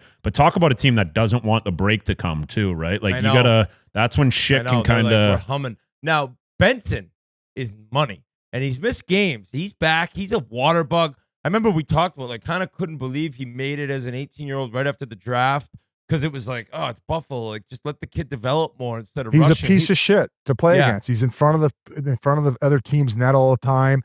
He's that guy where there's a little bit of lull in your game. He's going to drag you into it, maybe give a guy a little stick to the nuts. He's got every team on the other bench fucking joshing at him. He doesn't care. He's always got scars on his face from getting the stinky mitt or whatever nonsense he's stirring up. So you need guys like that who are going to compete. And also, for as small as he is, like, pretty good guy along the wall and below the offensive blue line or offensive goal line, excuse me. So they got some good. I know I said at one point maybe get rid of some of these guys and get good returns, but I'm sticking to my guns. They should keep them. All right. Well, Buffalo, you're back. Congrats. Keep it rolling here. Keep it rolling. Keep with the positivity, Buffalo. You deserve it. we love you, deserve it Buffalo. more than anyone. 14 friggin' years. Are you kidding me? The other trade we didn't mention before the freeze was Mason Marchment goes to Columbus. I like him a lot. I like his game. He's big. He's strong. I don't think Dallas ever wanted to get rid of him, right? He's an awesome player. I'm just so confused. And, you know, good for Columbus. They go out and they grab him. It's just, what a weird year for Columbus so far. Like, I was expecting more. I mean, I talked about them with Pasha kind of going against them and the Devils, thinking that this would be a year everyone took another big step, and it just hasn't been there. Werenski had hilarious quotes after, I think, the most recent loss, and thank God he's okay, at least for Team USA. He had to get like pushed off the ice after Troy Terry hit him in the foot, but it came out that nothing's broken. He's just day-to-day, but it looked really bad. And he said, like, we're a good team. We just keep losing. So maybe we're not a good team. Like, I'm pretty sure that was the exact quote, which is like very honest. You're just sitting there like, we're very good, but we're not winning. So maybe we're not good. And I don't know what's happened there. I don't know if Mason Marchment could be somebody. I think he scored in his first game. Yeah, he did. But that was a guy that a lot of teams, I bet you, wanted a piece of. And I guess there's still the option for Columbus, if they're not in the playoffs, that they could move him at the deadline and get, something back in return. But did you like the move, Keith? Yeah, I thought I like, just simply for what you said, like he can come over there, kind of things haven't gone his way in Seattle, so it's like, all right, let's give him a no watch number one. Yeah, they're number one. I think they've lost 9 of the last 10 or something like that. But I think it's a good move by them for exactly what you said, where if he does, he can pop off. He's a streaky player. If he gets hot here for a month or two before the trade deadline, and then you can trade him off to a contending team, get something back, whether it's draft picks or players. So I like it for that reason. I don't think it's one of those deals that's going to, change your franchise. It's going to make them better for a little bit. But he's also one of those guys too. Maybe in their locker room, they needed to, bring in a guy that brings guys into the fight, like we always talk about. Like Marchie's a guy, I played with him in Florida, where he had gotten released by Toronto, I think it was. Like, he's had to earn everything in his career. So he's not one of those guys that's like, oh yeah, I got paid, I'm going to be fine. Like he's still got a chip on his shoulder, still wants to prove himself. So maybe they needed a guy like that in their locker room that can kind of get everyone going a little bit. But do I even think he's going to finish the year there? No, I think what you said, they're going to trade him by the end of the year, which, whether he wants that or not, who knows? But yeah, for the time being, the trade's fine. Go to a nice place like Columbus for a few months. I would have loved to have seen the Leafs grab him. That's exactly what they need. Yeah. Why are you laughing? Just funny that like they need so much, but I kind of knew that was coming. But I agree with you. I mean, Columbus is in last place. They're worse than the Leafs. It's wild. I just didn't see this. Like, Werenski not only leads them in points, he leads them in goals. Now, I understand you got one of the best defensemen in the world on the team, but like, where's the offense? Where's the firepower? Where are the guys that you thought would take even a bigger step? They just haven't done it. And I don't know, like Jet Greaves hasn't been bad at all. The goalie, he's been pretty good. So it's not goal. It's not like somebody like, oh, they can't get a save. They just don't score enough. And their differential, when you're talking about that, is they're minus 19. They got the worst differential in the Eastern Conference by 10. Toronto's minus 9, and then the next worst is Columbus, minus 19 goal differential. So I don't know. They have 105 goals scored. The Rangers have less than that. I think that's the only team. Or no, Philly and Jersey as well. But, we'll see what he can do there. Jack Hughes back, though, when talking about Jersey. What a rock star. This guy, he's out injured. He somehow meets, or I don't know, somehow, I guess because he's a very good-looking guy who's nasty at hockey, goes on a date with Tate McRae, and then comes back. She's at the game, and he snipes in his first game back. Devils lose, but Jack Hughes being back, Gritsuk back in the lineup. They're getting guys healthy, but what a dog. The guy brings Tate McRae and then just comes into the zone. Gretzky curls up the boards. Nobody goes to him. I don't know what they were thinking on that one, but then he just rips one. Great celebration at center ice with the white skates on. He's back, Pasha. Are you happy now? Is Pasha even here right now? Oh, he's abusing himself to that video. Oh, hey, Pasha. Yeah, I'm relatively happy. Obviously, the team is not doing well. They got a lot of issues they got to figure out, but they're finally getting healthy.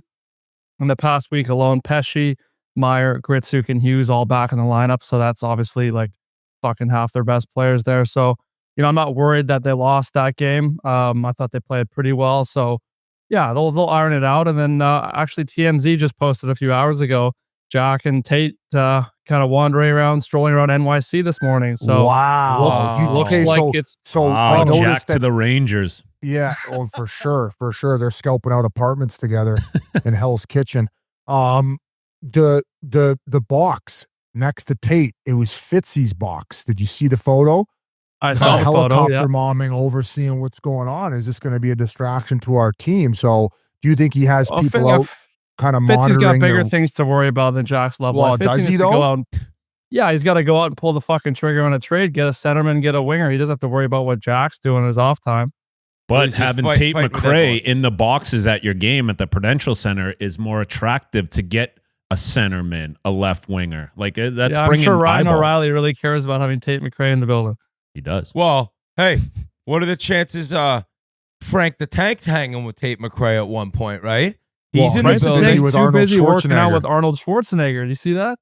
Yeah, is he actually is he doing a Frank's walk? I'm pretty sure he's flying out to like Muscle Beach or wherever to like legit work out with Arnold. Arnold tweeted about it today. That might be the spark and the pump, so to speak, that the Devils need. Maybe that. Hey, you know who we should bring to the gym with him is Jack and Luke. They should be pumping iron. I know. Oh Pasha. wow, boys! As of 1 minute ago, breaking news: Pasha Freeman. The Leafs have relieved Mark Savard of his coaching duties, assistant coaching duties. Oh, they fired an assistant coach. I mean, that was because he was celebrating goals in the playoffs last year. Oh, that was first playoff goal in the first round. Yeah, and like Berube looked at him like, calm the fuck down right now. So obviously we never want to see anybody get fired. The power play for the Leafs has been absolutely atrocious. Now, I guess you got to go with the guy who's running the power play, and is he not the guy who's running the power play? I would guess. I would assume based on his career and being one of the best passers I ever saw that he's not running the PK. Yeah. Well, yeah. So does that probably means Chiefs safe, right? If that's the play that they're doing. I don't see them firing him mid-season unless Tree and staff is getting major pressure from up top. But even in that situation, maybe he's like, no, and he's like, I'll land on the grenade. So I don't know what changes are coming, man, but it is like the word. I couldn't imagine what those guys are going through right now. It's got to be hell. Because expectations, even though they lost Marner, were for sure they're finishing top 3 in their division. Witt just said the fucking points was set at just below 100. What was it? 99.5 points was the under-over. Of course, if they lose the next game, there's a chance that they end up last in their division at Christmas time. The only hope that we have is when Chief won his Stanley Cup, they were last at Christmas time. Like that is the only thing that I'm going off of at this point to think that can catapult this team to even getting in a wild card situation. So this is bad. I hope that it's not the case. But the good news is they have probably about 12 to 15 games before Olympic break to figure it out and get themselves within striking distance and at least right the ship.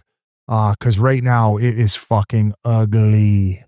And for a guy who hates the Leafs, I would almost feel as I'd love this. I mean, they're not even getting the same amount of fans. The attendance is down. They stink. They're 1 point out of last place in the conference. They got guys that are, I think Matthews' quote that made waves was like, I love the process. You just lost to the Nashville Predators. And then people were furious about that. And then Chief comes out and when asked about the team being ready to play and their commitment said, go ask them. So then you see kind of like that creates a battle, especially in that city, between player and coach. And even I'm like, oh my God, I didn't want him to be this bad. I want him to blow it in the first round like they usually do, but I didn't want to see them turn into just a laughingstock throughout the regular season because I did enjoy watching the Leafs play. Nylander flying around. The quotes by Nylander were bizarre. Yeah. Like for one of the most confident players and I guess cocky. Like I don't know him, but he comes off as a little cocky, very sure of himself. Not much of phases William Nylander. Which he should be. He's like, I've never dealt with anything like this. At least he said, at least in the NHL, I don't ever remember feeling like this. And I believe he was talking about just his confidence as a player and his ability to produce points, which has always come so easy to him. He hasn't scored in almost a month. Yeah, Domi got healthy scratch. He hasn't scored since October. So before I fired anyone, including Mark Savard, I would have just simply walked in the locker room and said, I'm implementing a dress code. I don't give a fuck about your Louis Vuitton toiletry bags. I don't give a shit about your Gucci sweaters or your what's the other one these guys are using all the time? Chrome hearts, your bedazzled jeans.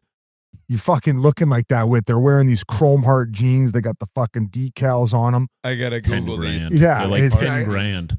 Yeah, like fuck off with these outfits. I said the same thing with just fucking put a black suit on with a white shirt and a black tie like you're driving a goddamn limousine, walk into the rink like it's all fucking business, and win some goddamn hockey games. That's it. Fuck off with the sweaters that they're tying up near the collar. Like, I get that you want to show off your personality. How about you show us how to fucking dangle out there and start putting the puck in the back of the net? How about you show us how you have hair on your nuts and get in a corner and win a goddamn puck battle? Okay? I haven't seen sustained pressure since last year in the first round against the Ottawa goddamn Senators. They had it first 2 games of the second round. Yeah, that's true. That's true. You're right. But they go in the offensive zone now and they're one and done. They're pump and dumping like it's a fucking meme coin stock that Pasha just bought. And then changing on the back check. They won't even eat the minus. Googling Chrome Heart jeans, we have a pair that's $84,900. That's one pair of jeans. A pair that's $48,319. A $35,000 pair. A $20,000 pair. Wear them also on the ice like Cooperalls if they cost that much. True. Show There's me a something. Couple $100 pairs. At least maybe the glare off the diamond encrusted jean will distract the defenseman so you can walk him and put the puck between the fucking goalie's legs. William Nylander. I love you, bully. I love you. You're a handsome bastard. You got more money than God at this point. Put the fucking puck in the back of the net. Wear a black suit. Off the glass and out, baby. Keep it simple going into the game. Don't give them any leverage. Let's go here. Starts with the dress code. All business. That's where I'm going with it. Well, it's like, it was against Dallas, right? Lawton scored late to make it. I think it was like 2-1, right? There's no jam after that. Absolutely nothing. I think it was I don't want to pick on anyone. I think it was Michelli in the third for the third goal that they scored against. He looked like me out there trying to block a shot. Like, if your team's going this bad, you have to, like, and I get it. He's been getting scratched. He's been in and out of the lineup. That Cowan's been playing over him, which is another thing. He got scratched. They scratched Cowan the other day. Yeah, so it's like, whether he might not be 100% in, right? Because he's like, oh fuck, if I have a bad game, I'm going to be out. He's probably just trying to play it safe. But like, you haven't been winning. Your team's in the shit. You're playing in the mecca of hockey where you're going to hear about it. You got to go out and block that shot. You got to go out and get those pucks out. Like, the little things in a game. Like, there's no jam after when your fourth line center or third line center scores a goal. You got to have jam that next shift. You have to bring it out. And whether that means Chief just playing the third and fourth line, play them 20 minutes the whole game. Let those other guys marinate a little bit. But I don't know. They don't even have their first rounder. It's top 5 protected. Now it looks like imagine they end up with a top 5 pick. At least they get to keep it. But assuming that's what's going on, like, then next year, I think the Bruins would have next year's first round pick that I'm guessing wouldn't be protected. They also don't have 2028 if that was the case because of it went to Philly for the Lawton trade. It would just all get backed up. Yeah. It would all get backed up. So they're screwed. So they are in one.com, which makes it a little awkward that we have Joe Bowen on. But we were talking about this guy's life in the game.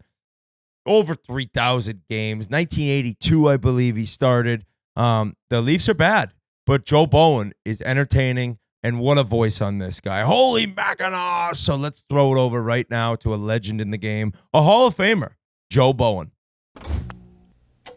Guys, I quickly want to talk about Pink Whitney. I know everyone out there, if you see on video right now, G is holding what I like to call the birdie bucket, the 20-shot bucket of Pink Whitney, pink lemonade flavored vodka from New Amsterdam, and every person out there is always looking for stocking stuffers.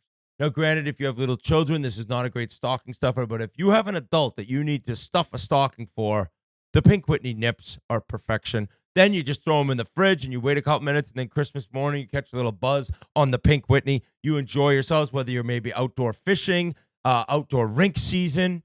You got so many different options. Or if you're in warm weather, maybe people are going to the beach on Christmas, and they're taking with them the Pink Whitney, the little shooters, or the big old bottle. It doesn't matter. Make somebody's Christmas very special. Make their holidays memorable with a gift of Pink Whitney. Shout out Pink Whitney Vodka. Thank you so much to everyone who's ever tried it. And if you haven't, give it a shot. We love you all. Guys, I need to talk about Noble right now. This episode is brought to you by Noble. Noble is a footwear brand for training and for daily life. So comfortable. Incredible shoe. It's built to support you in your pursuit of physical, mental, and emotional strength. And Noble celebrates a no bullshit approach to wellness. That's the way to look at it. No bullshit. I'm not cheating anything. And it starts with my footwear. Noble has that for you. They've got options across lifestyle and training, and they're the best shoe for anyone who wants to be a better version of themselves. Plus, Noble is now the official training shoe of the NHL. Exclusively for Spittin Chiclets listeners, Noble is offering 40% off your order. Visit www.nobleproject.com/chiclets for 40% off your entire order. Hey, the new year's coming. A lot of people want to change their routines. They want to get in better shape. You need some new shoes to do that, to start your pursuit of wellness with the Noble approach, the no bullshit approach. Go right now to www.nobulproject.com/chiclets for 40% off the official training shoe of the National Hockey League. It is an absolute thrill and honor right now to bring in this man, the voice of the Toronto Maple Leafs.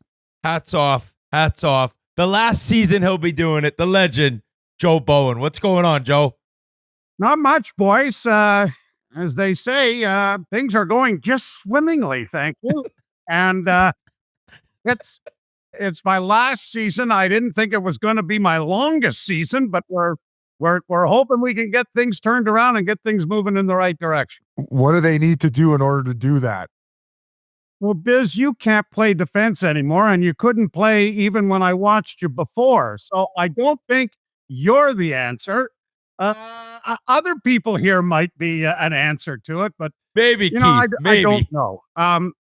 There's the unfortunate part about all of this is it will probably cost someone a job, and the issue is you can't change the roster, and so you need to. They'll probably end up changing the voice, and it's not right. There are great people that are doing this, and it's the nature of the business, I guess, guys. And you guys have been in the dressing room. You know when all of a sudden the voice is just tuned out, and it happens, right? It's a fact of life, I guess, in some instances, because even the great ones like Scotty Bowman got fired in Buffalo. So those things happen. And I don't know. You hope it turns around to allow that not to be the case. But the way things are going right now, it seems like it's almost the inevitable. Well, the news kind of the past few days was Berube saying when asked about the effort and the consistency, like, I don't know, you got to ask them. That was one that was maybe kind of conceived as like, hey, it's not me, it's them. Like, did you agree with maybe that? And I know there's been things players have said that they've got called out for, but what did you think of that comment? Human nature. Yeah. You're trying everything you can. At some point, I remember when Pat Burns was coaching the Leafs and they had those wonderful runs back in the 90s. And it got to the point where, and he was a firm believer of this, that he felt that his act lasted 3-4 years. And he was proven correct. I mean, Montreal knew when to get out there, left Toronto, Boston, now New Jersey, and then he wins a Stanley Cup, and unfortunately health issues and an early demise. But he was of the opinion that they weren't, literally they were sitting and looking, but the ears were turned off. And whether that message gets through one way or the other, every coach has a different style, a different system, and you have to try to work that system into the situation, what kind of players that you have available. And trust me, I don't know systems from Shine or Shinola. What they're trying to do, you kind of look at the larger picture of things. You guys have been in a room, especially a defenseman, you know what they're trying to do defensively, what they're trying to do to move the puck quicker. The less time you spend down there, the better it is. And right now they're spending way too much time in their own end of the rink and not out shooting people. They've had one time this year, they've had 40 shots on goal. Now, the other night in Dallas, they outshot them and played very well. You know, they outshot them, had chances, 2 breakaways with your 2 premier players that didn't go in, and that dictated how the game was going to fall as it went forward. But Joe, even though, I mean, we always talk about the life expectancy of a coach, like you said, 3 years, but we all know Chief. We know the way he played, the way he coaches. Like, at what point is it, you know, the players got to look themselves in the mirror and figure it out in there, where if another coach does come in, is that going to be the answer, or is it just going to rinse and repeat and just continue to happen there? Well, you hope not. I mean, that's the only thing management looks at, I suppose, is that a different voice and maybe a different system is going to change things. But you know, there's an awful lot of team-oriented things where you're sitting next door to somebody and you're going, well, it's not me. Yeah. It's not me. I mean, maybe it's a little bit me, but it's certainly not me. It can't be me because I'm really trying hard. And that's, I mean, I'm no psychologist, but that's the guy you got to get to and say, yes, it is. You're in it just as deep as the rest of us. You may not be playing 30 minutes a game, but you're certainly a part of all of this. And it, unfortunately, it ends up going to your hands, I think, more than anything, right? Yeah. And then the other aspect is you start thinking too much. And Harry Neal always had the great line, don't think, you'll hurt the team. If you have to react. And then, but we see the Leafs many times, especially defensive zone coverage. Well, should I be here? Where should I be? Where, you know, and there you're thinking. And by the time you finish thinking, the reaction time is gone and you're not in a position to you know, do something positive in the defensive zone. So I'll sit back with Harry Neal's great line. Don't think, you'll hurt the team, which was great because you two guys couldn't think. So you never hurt the team. Exactly. That was my biggest attribute. Is I literally couldn't think. No, but you know, there's a great thing to being dumb as a bag of hammers.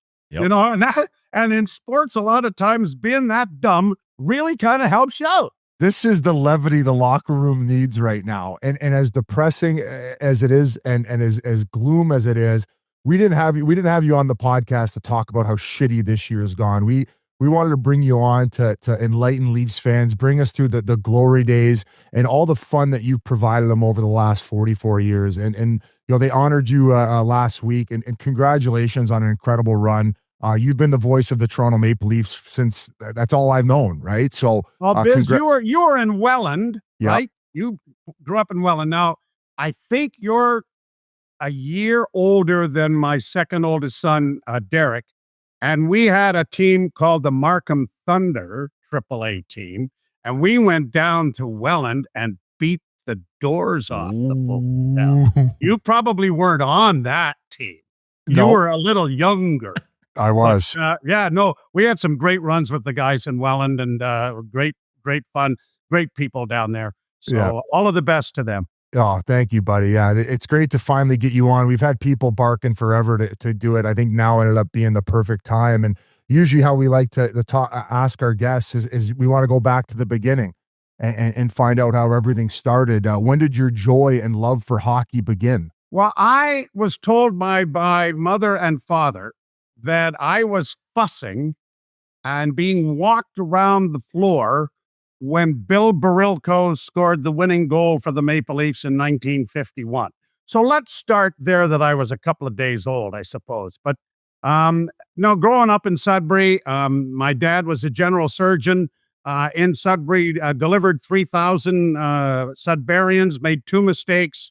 Their names were Paul Rimstead, who was a complete nutbar who used to write columns for the Toronto Sun. And the other guy you guys might remember, Edward Shack. Oh, we had him on. Shack, we had him on.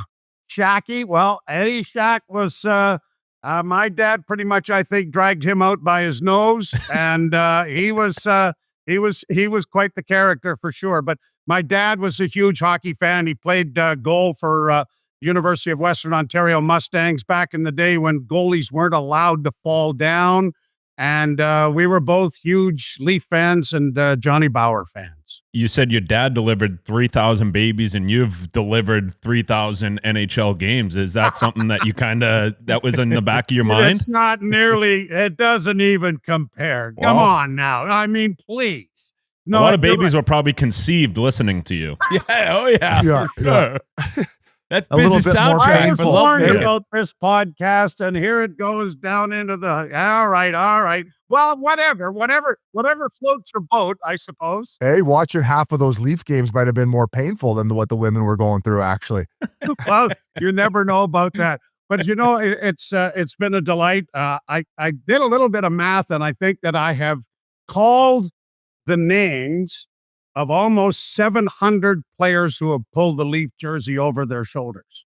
Oh, Which one of the things that I'm really looking forward to in retirement is being a part of. I'm an honorary member of the Toronto Maple Leaf Alumni Association, and I'm looking forward to being a very active helper in their different events that they have going on throughout the course of the year. Your voice is just incredible. Like, that's the thing. It's like some people are just born with different gifts. It's unbelievable, Joe. And it's just the holy Mackinac and all the different things.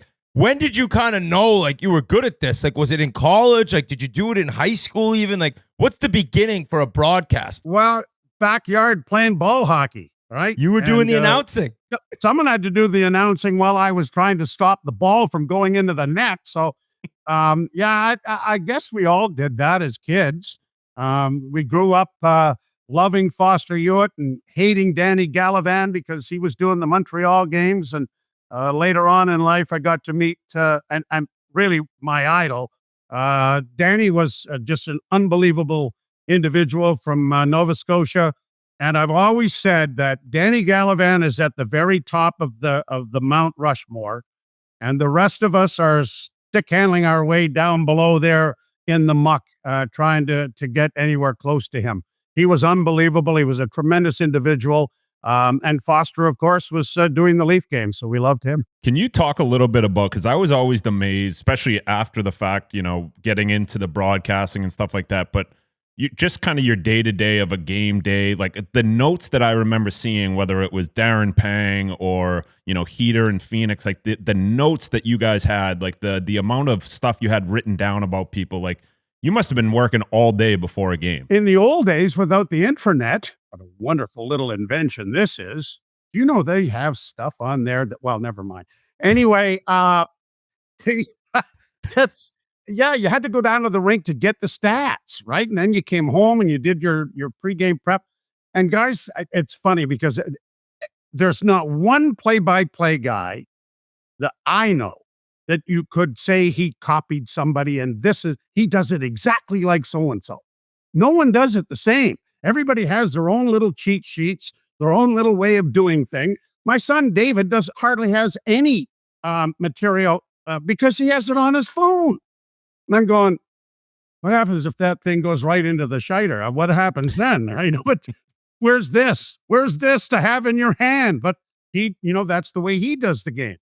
And so no one really does it the same way, but there was a lot of things to do. And then the longer that you go into this, I think, Ryan, you realize I'm preparing an awful lot of stuff that unless there's 5 breaks of glass, I ain't going to use any of this shite. I mean, just, but it becomes just a force of habit.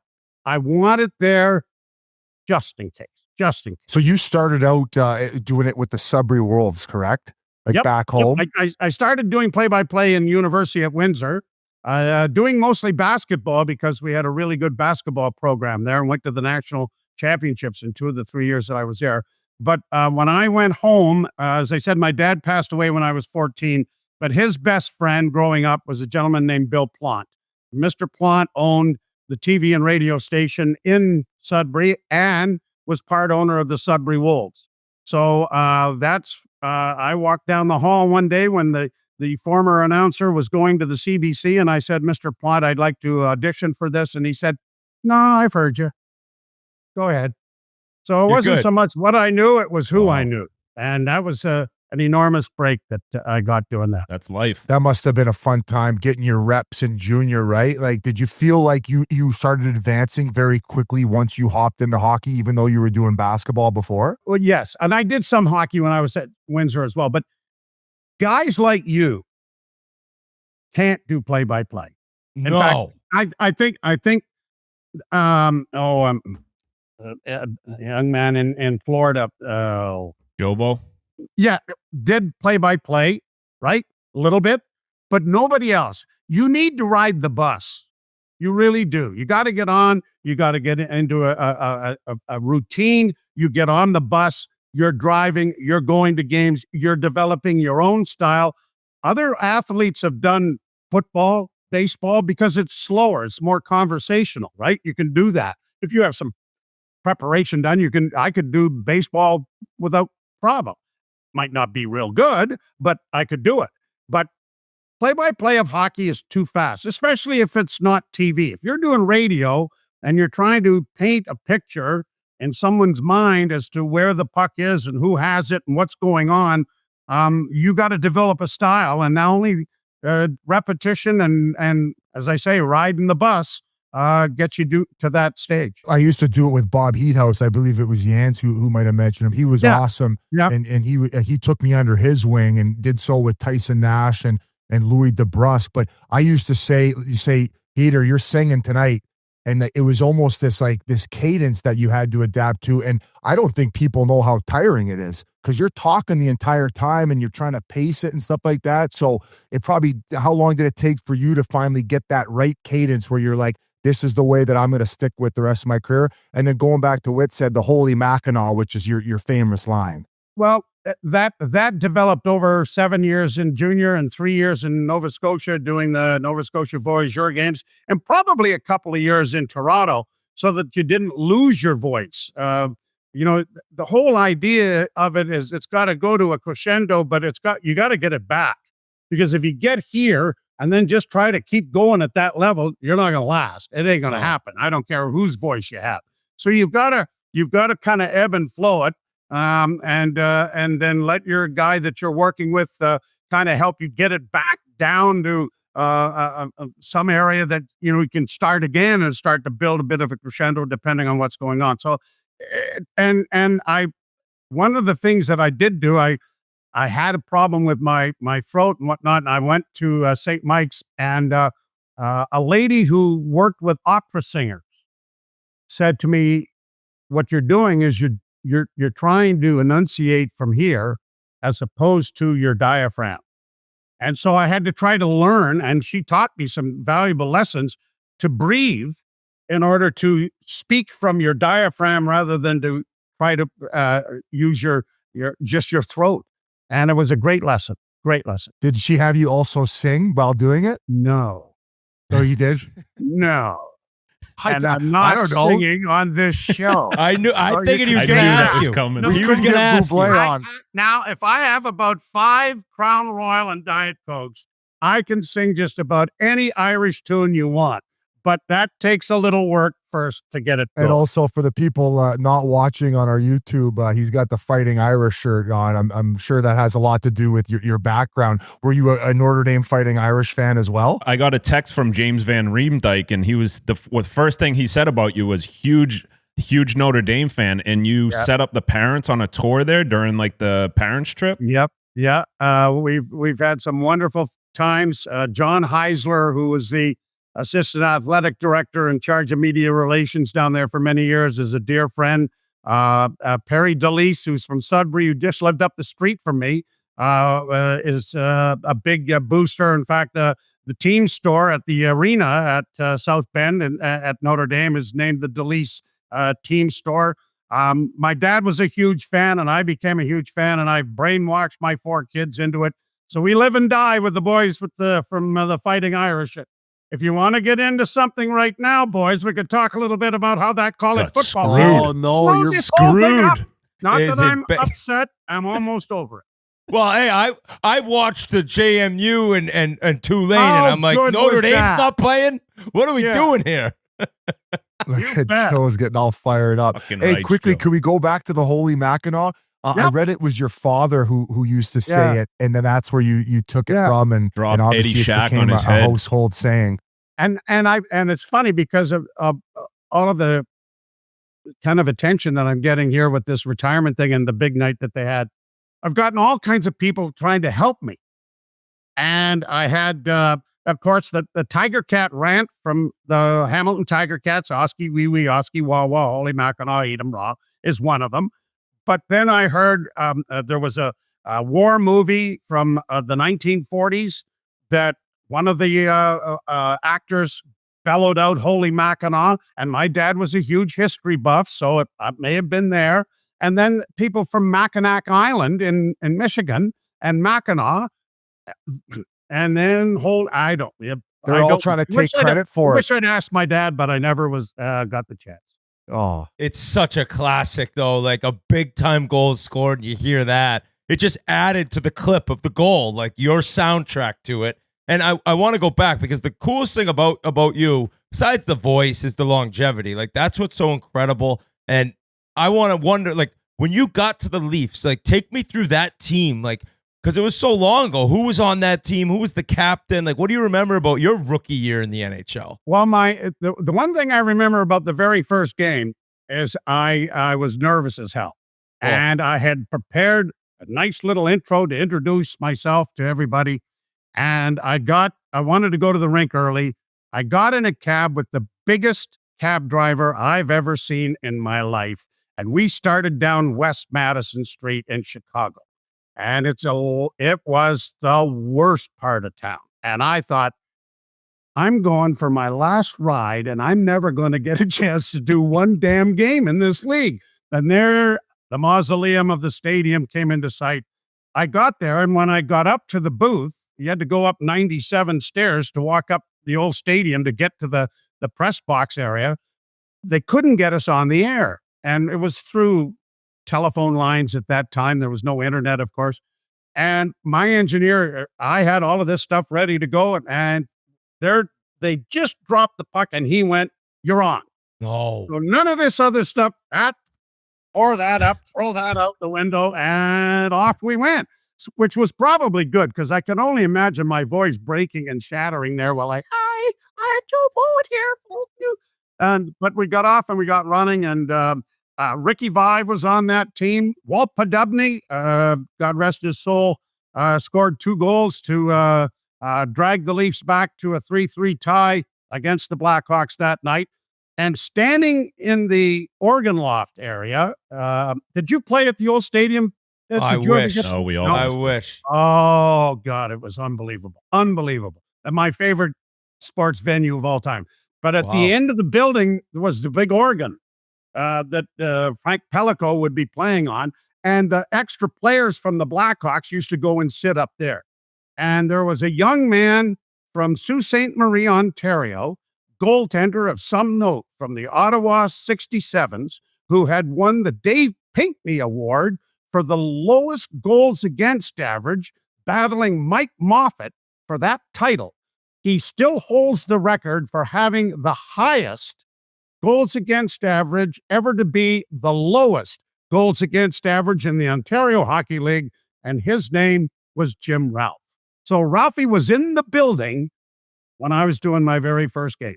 No way. That's crazy. You said earlier about hockey players, once you start thinking, it's bad. So that probably helped you on your first call when you didn't have to think. They just threw you right into it. Yeah. Oh, I was scared to death.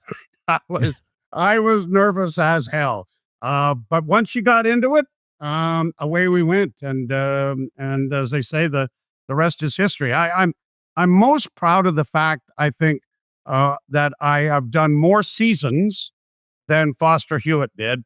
And I easily did a lot more games because back then there were only 6 teams to start with, but they didn't do every game when Foster first started doing radio for the National Hockey League. It was like 1 game a week, which was Hockey Night in Canada on radio. I mean, I could Google it right now, but when you stepped in, do you remember how many teams were in the league? 17, 18. Okay, so under 20 at that time. Yeah, so it was probably a little easier to remember guys' names. Oh, you've played the Blackhawks about 8 times. So yeah, it was great. It was The league was different. It was a lot more physical. There was a lot more mayhem. It was an interesting time to be part of the National Hockey League. Throughout my 5 years or 5 and change in the league, there was a few times I got called into the GM or coach's office. Now, in your early days, was there ever anything you said maybe that upset ownership or something where you ended up having to get called in and pee-pee whacked? Well, we had Harold running the operation, right? And Harold, I don't know as Harold liked me very much, but he loved me. Usually when we were out walking around, maybe in St. Louis or somewhere, and he wasn't allowed to have ice cream because of his diabetes, and he never had any cash on him. But I always had a couple of bucks, and he'd always borrow a couple of dollars so he could sneak an ice cream in. So I think he put up with me. No, I've never had, in 44 years, I've never had someone from management say, hey, you know what? Could you ease off on that? Or that wasn't right or something of that nature. And I'm happy about that because, I mean, everybody said, well, you're a homer. Well, you're damn right I am. I mean, but I've always said I'm an objective homer. And if they're not playing well, then you have to, you can't whitewash a picket fence that doesn't have anything in it. And it's so, well, that didn't make much sense either, did it? But anyway, the whole point of it is that you have to be objective through the course of the thing, but you don't need to assault people, and you don't need to be really going all overboard and everything else. We're going through a real tough time, but those guys, you know, for people to say they're not trying, and that covers a great big spectrum. Sometimes what they're doing is what we talked about earlier. They're trying too hard. They're thinking instead of reacting. They're not playing the way they have been brought up to be reactive and just flow. And you have to be comfortable in your own space and in your own mind to be productive. And sometimes it just gets going sideways real fast. Any hot mics? We had an incident recently in Philadelphia. And he's such a good guy. He's the man. Great guy. He's the best. Now, one. My Bill Waters did color with me for a number of years, and Wilbur at the time was the biggest player agent in the National Hockey League. Talk about a conflict of interest, but he was great. And Wilbur is one of my absolute dear friends. We're in Boston one night, and the team wasn't very good. We were closing in on the Wendell Clark draft,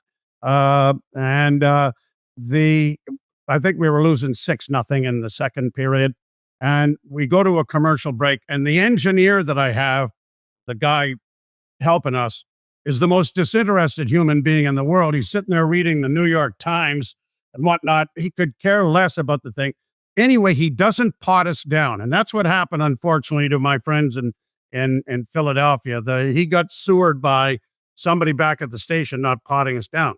Anyway, Wilbur says, we had a couple of 3 Czechoslovakians on the team, and Wilbur said, we don't get rid of these 3 blankety blank Czechs, we're going nowhere. And I just kind of went, yeah, probably, I don't know. And I went on, wasn't really paying attention to it. We didn't have cell phones or anything at the time. We get back to our hotel, the red lights flashing, and Wilbur's assistant, Ricky Curran, who was also an agent, he said, do you know what you guys said on the air tonight? And I went, no. Well, then he repeated it to us. I thought, oh, we're done. We're absolutely done here. We're done. We come back home. We fly home. We get back home. Nothing. Next day, nothing. Next game, we go to the rink. Nothing. And I turned to Wilbur and I said, you know what, Wilbur? With 6-0, one of 2 things happened here. Either no one was listening, or everyone went, you're damn right they are. Yep. So anyway, that was the mic drop. I thought you were going to tell me they traded all 3 Czech guys. Yeah. No, they didn't. No, Gave them a raise. But it was we thought we were going to get fired, but no one. We didn't feel the repercussions at that. It'd be 85, maybe 1985. You mentioned the coming up on the Wendell Clark draft, and Are those your best memories? Because for me, like in 93 and Gilmore and Felix Potvin and all those teams later on, like that's what I remember of the Leafs. Like they don't have a cup, but they had those entertaining teams with superstars. Like for you, were those the most memorable times, or was it the past 10 years where they've had some great teams and just, haven't been able to get over the finish line? Well, we didn't get over the finish line back then either. Yeah, but I know. The one thing about those teams, guys, was it was sort of like the high water marker. The team with Harold running it was not going to be given enough of the things that needed to improve. They weren't going to spend money on extra coaching. They weren't going to do this. Because Harold was more concerned about the bottom line and everything else. You were paying for his ice cream, for Christ's sake. So yeah. Well, yeah. Didn't get repaid for that either. That's how blizzards were invented. He was stirring it up for him with the toppings. But after his passing, the management of this organization has not stopped in its efforts to win. They have spent the money. They have brought in quality people. They have done whatever they've had to do. Hasn't worked out, but it's been that close. All right. So, but the goal by Nicky Borishevsky against Detroit that spurred that team on to play 21 playoff games in 42 nights, that was the difference. That was the difference that had to have happen. And from that point on, no, they haven't won it. But it hasn't been for the lack of resources or the lack of trying. Because you see all the videos and, the guys, especially that era that Whit was saying, like giving you your farewell and saying nice words about you. It almost seems like you were a part of that team. You were a part of it, but it seems like you were on that team. Is that because the way you guys were traveling, you were hanging out with the guys, you were probably around the same age as some of them? Yep, no question. I mean, it was Cliff really made you feel a part and parcel of it.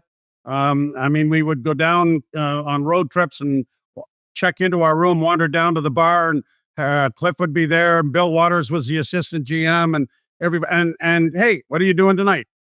Come on, we're all going out for dinner. And so we really did feel quite a bit part of the team.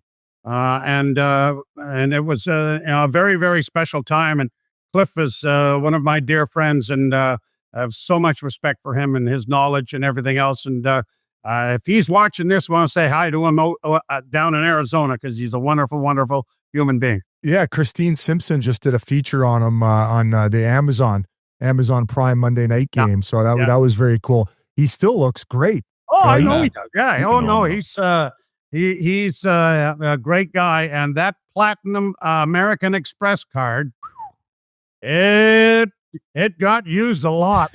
Clifford, when he went out, he went first class. Yeah, he took care of the boys too, I'm sure, on the roadies especially. Now, I'm sure it's hard to narrow down a list. Like Whit kind of just teed it up as far as the glory days and your favorite memories. But for you in your longevity, like who are your top 5 Leafs of all time? And maybe explain as to why and why they hit home for you and your personal attachment. Boy, that's tough. Got 700 to choose from. Yeah. No kidding. But you had to have maybe spent some time with a few of them off the ice. And Wendell Clark is always one of my favorites, mainly because we got to hear the plight of the Canadian farmer from Les and Elma when we came out. Then there was, Ricky Vive has been a dear friend of mine over the years and been a great friend. Dougie Gilmore, Curtis Joseph, living around here. Just a tremendous individual. Mats, I kind of going through the top echelon of all of these guys, but like Wally Podubny was a great friend. I mean, he was huge into the World Wrestling Federation, and we would end up going to cards when we were on the road. And Bill Root, who played in Nova Scotia as well as with the Maple Leafs, who didn't play a great deal in the NHL, but so many of these guys. It would be easier to pick 2 or 3 that you thought were real jerks. Yeah, do that. And I'm not going to pick them or air them on this program. So don't even think about that. Don't worry, we'll do the hot mic at the end of this thing. And we'll have your most hated Leafs. No, you won't. No, you won't. Fighting in the bench brawls were a little bit more prevalent back in the day. Can you remember some that really stood out to you where you're like, oh my God, this is turned into a 3-ring circus, maybe even players entering the crowd at some point? Johnny Kordic was for front and center on a bunch of those. Of course, the great Felix Potvin Hextall bout that none of us knew that Felix could fight. Neither did Hextall, because he ended up getting his doors blown off. I'll give you one fast story, if I can. I love this shit. All right. We're in Chicago, and a brawl breaks out. I think Bobby McGill is in the middle of it, and it's over in the area. And for some ungodly reason, Wendell's not involved. And so anyway, all of a sudden, big Steve Smith comes over. He's 6'6" or whatever it is. And whatever he said to Wendell never discussed fighting. The discussion was 2 right hands before any word of mouth was ever. That's the way he could win fights, because he wasn't a big man. Anyway, he's got Smith down on the ice and he's just hammering him. And none of the officials have come over. And Wendell would stop, look around. All right, back he'd go. So anyway, they finally get it all broken up, whatever. And we come down after the game. We walk down the 97 stairs from the stadium, and we get there, and the dressing rooms were underneath the rink, so you had to walk up to come up to the main area. And Les and Elma Clark have made the 3,000-kilometer drive from Kelvington, Saskatchewan to go and see the game in Chicago. And they're there, and Wendell comes up, and he's talking to his parents, and there's this shriek down the corridor. This woman is screaming at Wendell for beating up her son. And I'm going, oh, we're going to have a cat fight here. And I'm putting a lot of money on Elma, because she is a big old farm girl from Saskatchewan. That's crazy. Grabs Wendell's hand. She grabs Wendell's hand. Wendell, did you hurt your hanny? And Mrs. Smith just gave it a 360 and headed the other way. There wasn't any cat fight, but I thought that was pretty neat. That is unreal. Good business decision by her for not trying to fight Mrs. Clark. Oh, yes. That was a great business decision. Were there any beefs with any other TV color guys, like when you guys are up in the rafters of the building, and especially in the old days? No, I can remember one time when Dan Kelly was doing a game, and Dan had a voice like mine that penetrated lead. And he would, they were doing a game in the old rink in New Jersey, the Continental Airlines, I guess it was called. And the broadcast positions were right in the seats. And the New Jersey broadcaster was at one side of the section and Dan was at the other, but Dan's voice was on their broadcast more than the other guy. Oh. And he came over and said to Dan, could you tone it down? You're all over my broadcast. And Dan just turned to him and said, well, finally, they're hearing a good one. I never had any of that. That's so good. One guy that, unfortunately, I learned a lot more about him when he passed, but just a legend was Boris Salming. And he probably was maybe on the back nine of his Leafs career as you got there. But what did you kind of learn about him and him as a person? And I just didn't know until I really dug into it when he passed, was how tough he was and the beatings that he would take back in the day. And the scariest thing I ever saw was when he got stepped on and his face was 100 stitches or whatever it was. Boria was one of the most unique athletes I think anybody has ever seen. He would not do anything in Sweden over the summer. He'd show up a couple of weeks prior to training camp, put the skates on, and here these guys have been working all summer or whatever and on the ice, and he'd be the best player on the ice without having done anything. He just, I don't think he had an ounce of fat on him. He was sinewy and strong and just like farm strong, I guess, for the lack of a better term, and tough, really tough. What he had to go through, he more than held his own against anybody. And Boria was a wonderful teammate and a wonderful individual, and God almighty, taken way, way too soon. Absolutely. Did he get tested more just because he was a foreigner before there was a ton of guys? Oh, yeah. Oh, sure. Yeah. Oh, yeah. Right. It was the chicken Swede. It was, and he prove that that was a ridiculous connotation to even think about. And just a tremendous, tremendous player. Handled the puck so well, controlled the game. He just slowed it down or sped it up, depending on how he wanted to do it. And Sittler and company, they lived off of his abilities. You already mentioned Jim Ralph. I actually reached out to him. You were telling the story about how you were first introduced to him at the Chicago Stadium there. And he reminded me of a story when you went to a preseason game for the Jays. And I'll just throw Lars. And that's the story I want you to tee everybody out. He was howling, telling me via text. In fairness, it was a day off, and we were into our cocktails a little bit at the Blue Jay spring training game, which I actually threw the pitch out, the first pitch out.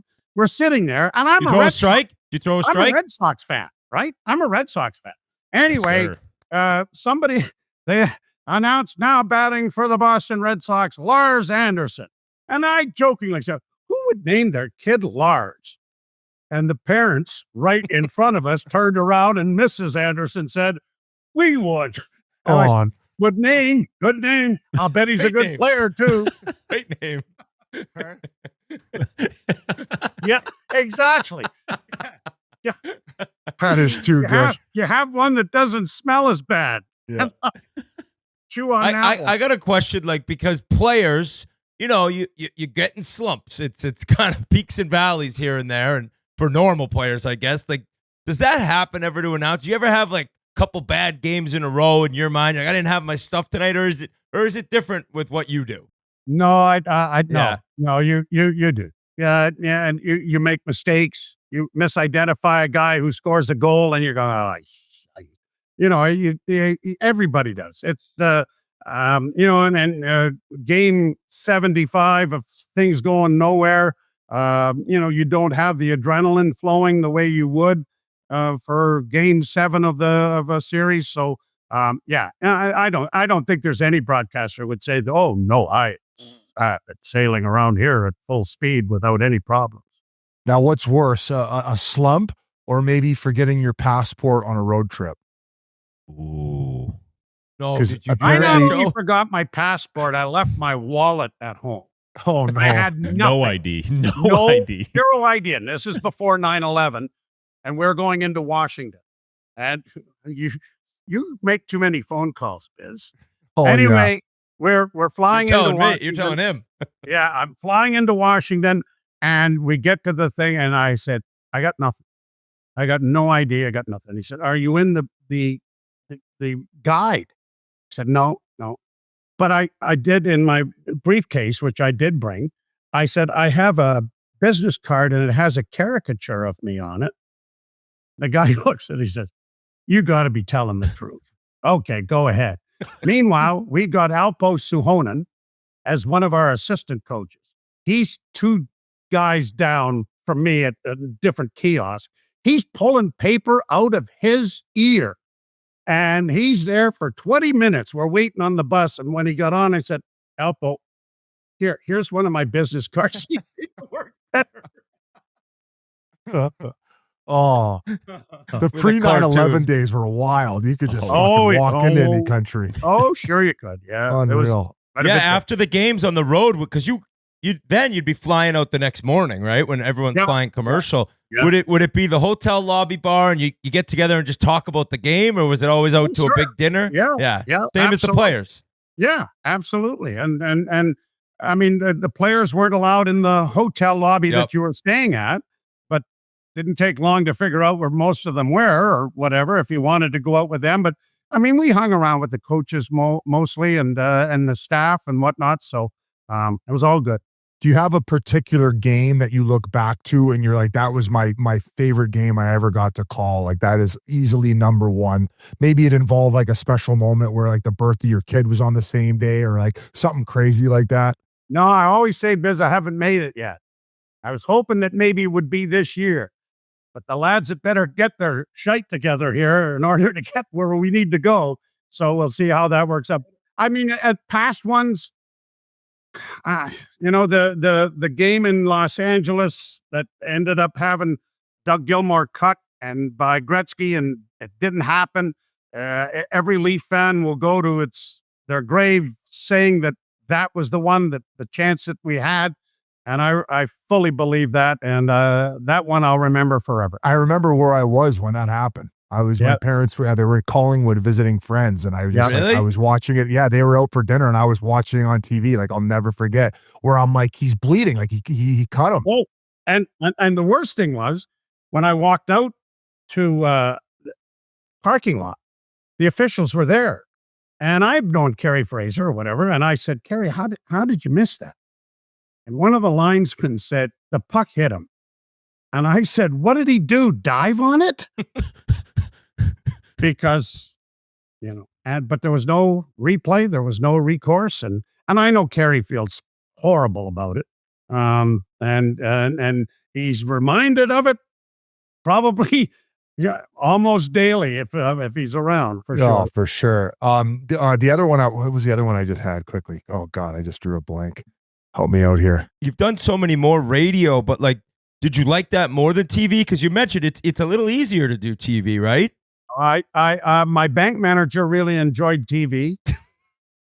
You guys know what that means. Oh, You're making peanuts in this little radio gig you have here, but now we're on the TV. Get me on Look TV. out. Now we're working full time. I remembered the question. So we had Bob McKenzie on, and at the time he had wrote an article basically saying how it looked like, Gretzky was fading a little bit. He was carrying around a piano on his back.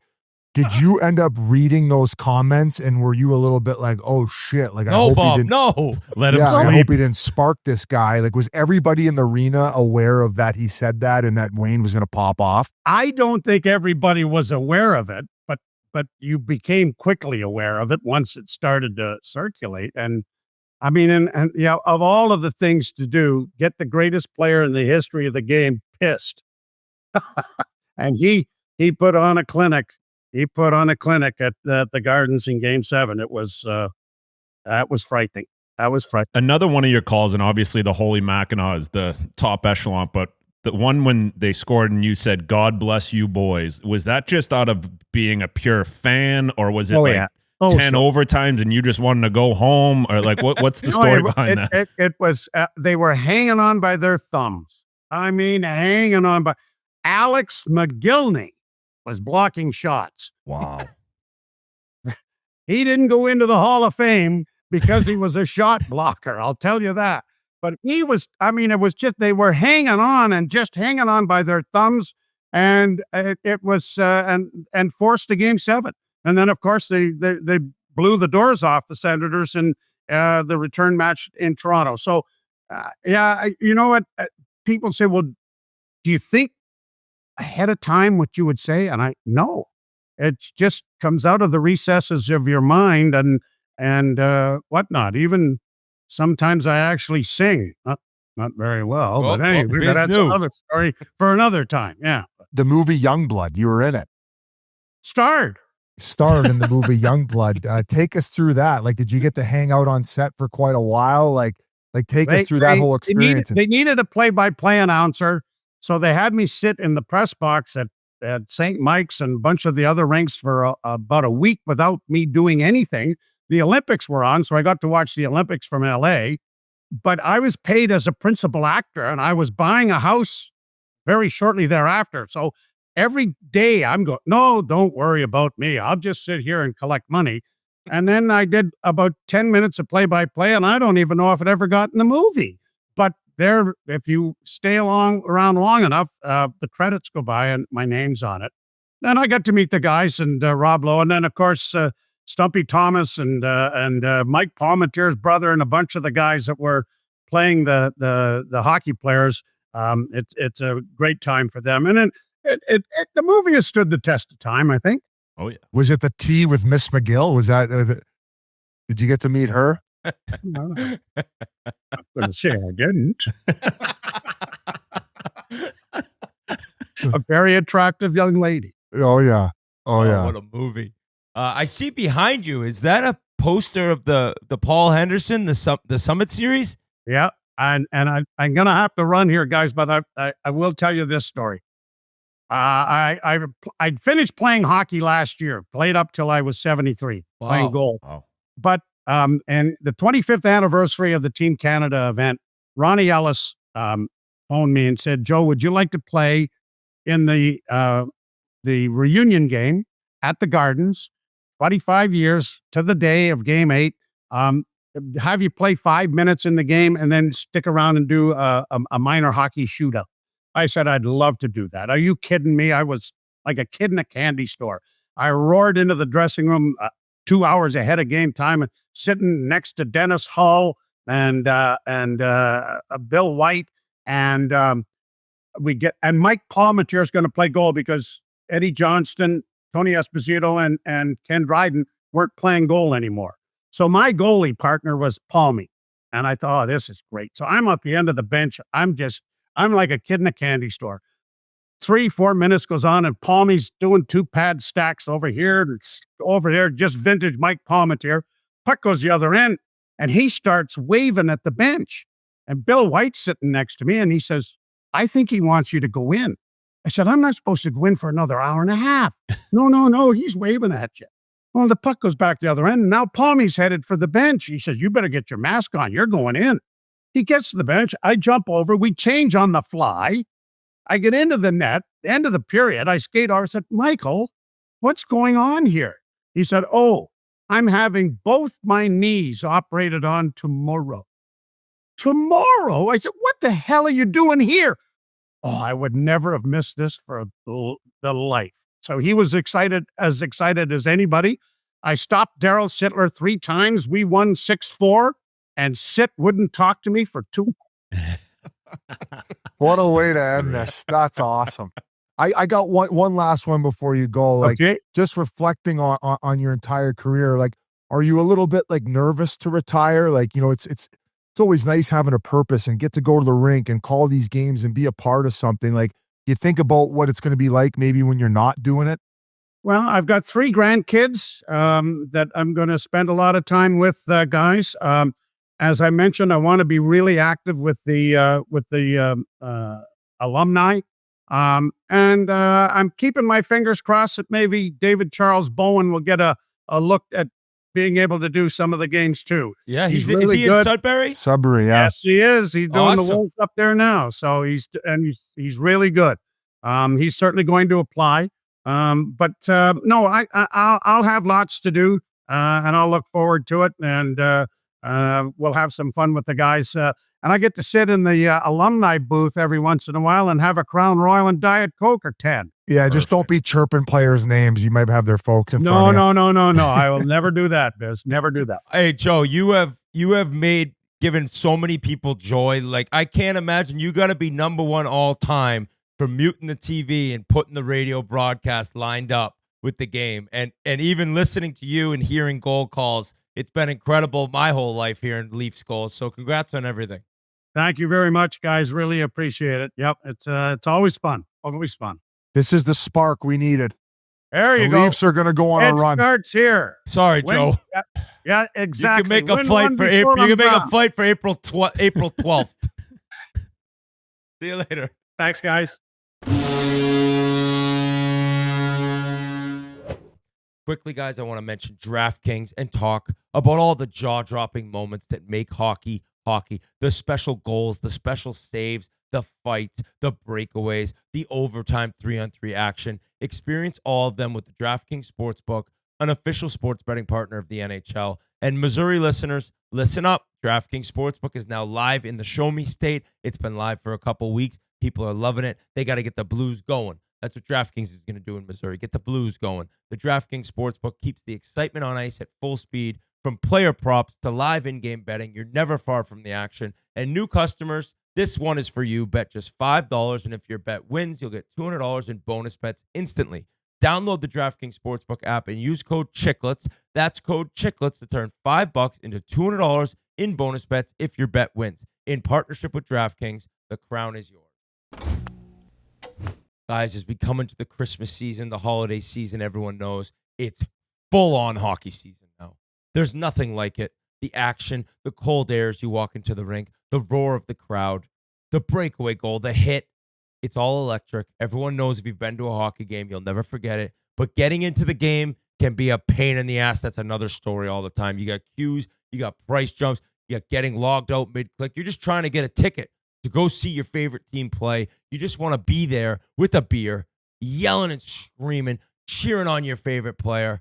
And Game Time makes it so easy to have that happen. The Game Time app gives the advantage back to the fans. It's the hack for unlocking amazing tickets and experiences in a few taps. It's incredibly easy to use, and the Game Time guarantee means you can trust you'll get 100% authentic tickets on time and at the best price. No worrying about if these are fugazi. Nope, not with the Game Time guarantee. Fees are always included also, so what you see is what you pay. No more at checkout adding another $50. No. The price is what you think it is.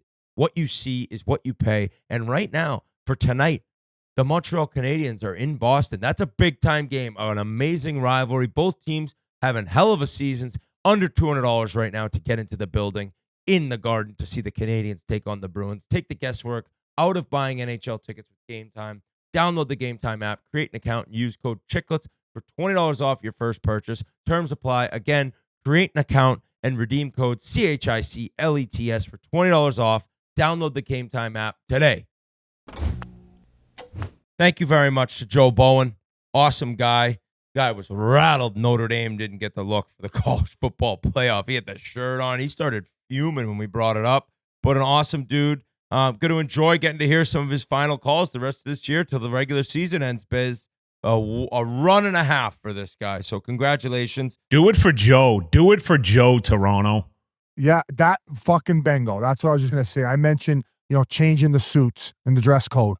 Look presentable when you come to the rink like you're fucking ready to work. How about doing it for someone other than yourself? How about doing it for the guy who's been calling games for 43 years in his final year now to make it 44? I mean, fuck, man. This guy puts more time and energy than anyone in that organization right now. Let's fucking do it for Joe, boys. Or at least get him some chrome heart jeans. Yes. Very true. Imagine Joe rocking those $80,000 chrome hearts. That could be what gets him going. Somebody could buy him for him on the Leafs. They're making plenty of money. Shitty news for Carolina. I don't know if you saw when Jarvis got hurt. Typical Seth Jarvis driving the net 40 miles an hour. It looked, my guess would be broken ribs. He hit the post flying, and he's out week to week, I think it said, or multiple weeks. And Jacob Slavin's back out. He's out week to week, too. So tough injuries there. Jarvis has been incredible for them. Standard Carolina Hurricanes in leading their division, just plotting along. They'll be ready to go in the playoffs, but I don't know if that affects the injury for Jarvis with the Olympics. I hope not. Yeah, and Slavin for Team USA. Yeah, I think also to just the injuries. They're not a team like if they're missing one or two guys, they're not affected as much as like whatever. Say Jersey, if Jersey's missing, Hughes, like you're gonna notice it. Like Carolina is not really one of those teams. Like they win by committee. I think they'll be fine. They'll still win their games. But yeah, Slavin for USA, like that would be a huge loss for USA not having him. Such a good shutdown D-man, can play against anybody, and we need him against Canada. He's only played 5 games this year too, and he's back out injured. Sucks for him. Even when he does come back, if it's before Olympics, you want to be playing. You want your legs underneath you and figure everything out. And we mentioned quickly the with Joe, the clip, that clip of the Philadelphia play-by-play guy saying, would you mind, what did he say? Would you blow me? That's one of the funniest clips I've ever heard in my life. Like he got to play it. Can we play it? Can we play it? Now they're going to take the TV timeout. We'll take it as well. 7 gone in the third. It's 3-2 Buffalo on the Philadelphia Flyers broadcast network.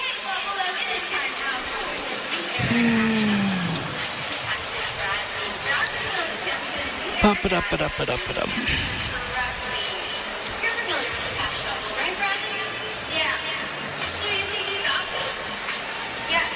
While you're down there, would you mind blowing me? I think we're still on the air, Tim.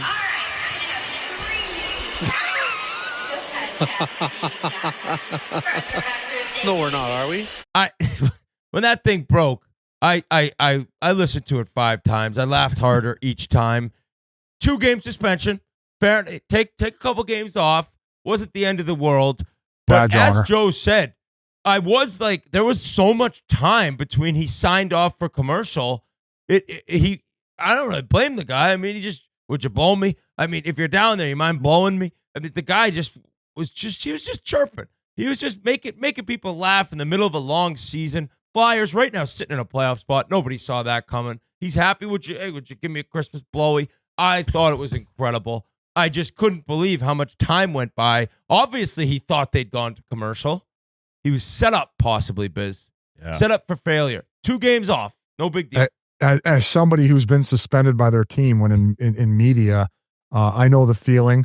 You feel like you let people down, but at the end of the day, like you said, he didn't think he was on air. Simple joke. We all make jokes like that. Who gives a fuck? And I hope he gets to enjoy his holiday.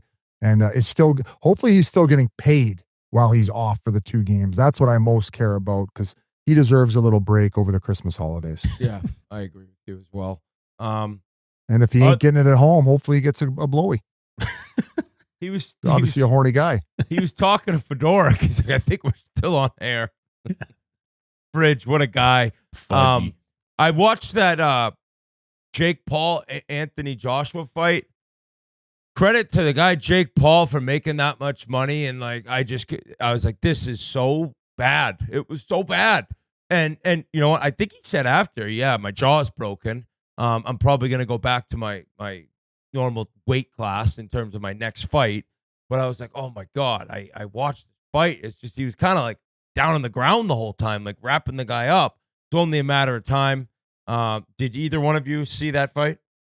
Yeah, I watched it, and honestly, like I'm not a Jake Paul fan, but credit to him for fighting a monster like Anthony huge. Joshua. He's humongous. He's a trained killer. So credit to him for fighting it. Besides him grabbing his legs and all that shit, like if he's gonna win that boxing match, he has to run around and not get hit, and hopefully catch him with one. Like if that's your game plan, I get it. But Anthony Joshua, like, if you're like, he was a heavyweight champion, he should be able to close off the ring, get him in a position where he wants, and just fucking mow him down. Oh, well, I think that there was probably a conversation pre-fight about how long that thing needed to last. Yeah. That's the kind of biggest joke about it all. Like, credit the guy. I want to say Jake Paul made $100 million, right? That's Perfect. What? the word. Is that what he good for? Somebody him? said $92 million. Holy. So yeah. And so, but it's all just it's what this has done is it's exposed boxing a lot. It's almost a black eye for boxing, all this shit, because they're the ones getting all the pay-per-view. I was a boxing guy before the UFC shit, but like the boxing pay-per-views and the names, they're just not there. And like now everyone's watching a fucking YouTuber. Like that's the main event. Like what are we doing? Yeah, it's a joke. I know. I don't give it my oxygen. I don't watch those fights. I don't buy them. Like I'm not getting sucked. Well, it was on world. Netflix. I was watching it. Oh, Yeah. it was on Net. Yeah. Okay. Yeah. Okay. I love you guys. So if I you're love already you guys. if you're already subscribed, you just get that for free. Yeah. Okay. Well, then that's okay. Genius. I thought you had to do like a pay-per-view buy or something. No. Okay. No. So shows how much I know. That I literally give it no oxygen. Yeah. Yes. You have no interest. I hear what you're saying. Smart. But yeah, Keith, I'll give Well, you you that. tell To me get how in there, brutal was the fight. It was wasn't sloppy. It wasn't Yeah. good. It wasn't good. But would any single person listening or any of you guys not do that for $95 million? Like he's probably not going to kill you unless the ref decides to, like, if he Ivan Dragos and just continually tease off on you as Rocky's yelling, throwing the damn towel, or the trainer's yelling, throwing the damn towel. 95, you're walking away, broken jaw, $95 million. I don't think there's a person that's saying no to that. So good for him. Good for him. Guys, love you boys. Have a great Christmas. Anything you celebrate, I hope you enjoy it. I hope you take time to appreciate your family and enjoy yourselves. Christmas Eve's always a blast. Christmas Day, if you got little kids, very special. And we'll be back next week. We will not be 2 episodes a week this week, but we will see you Tuesday. That would be December 30th. Back in action. We'll talk to you then. Peace.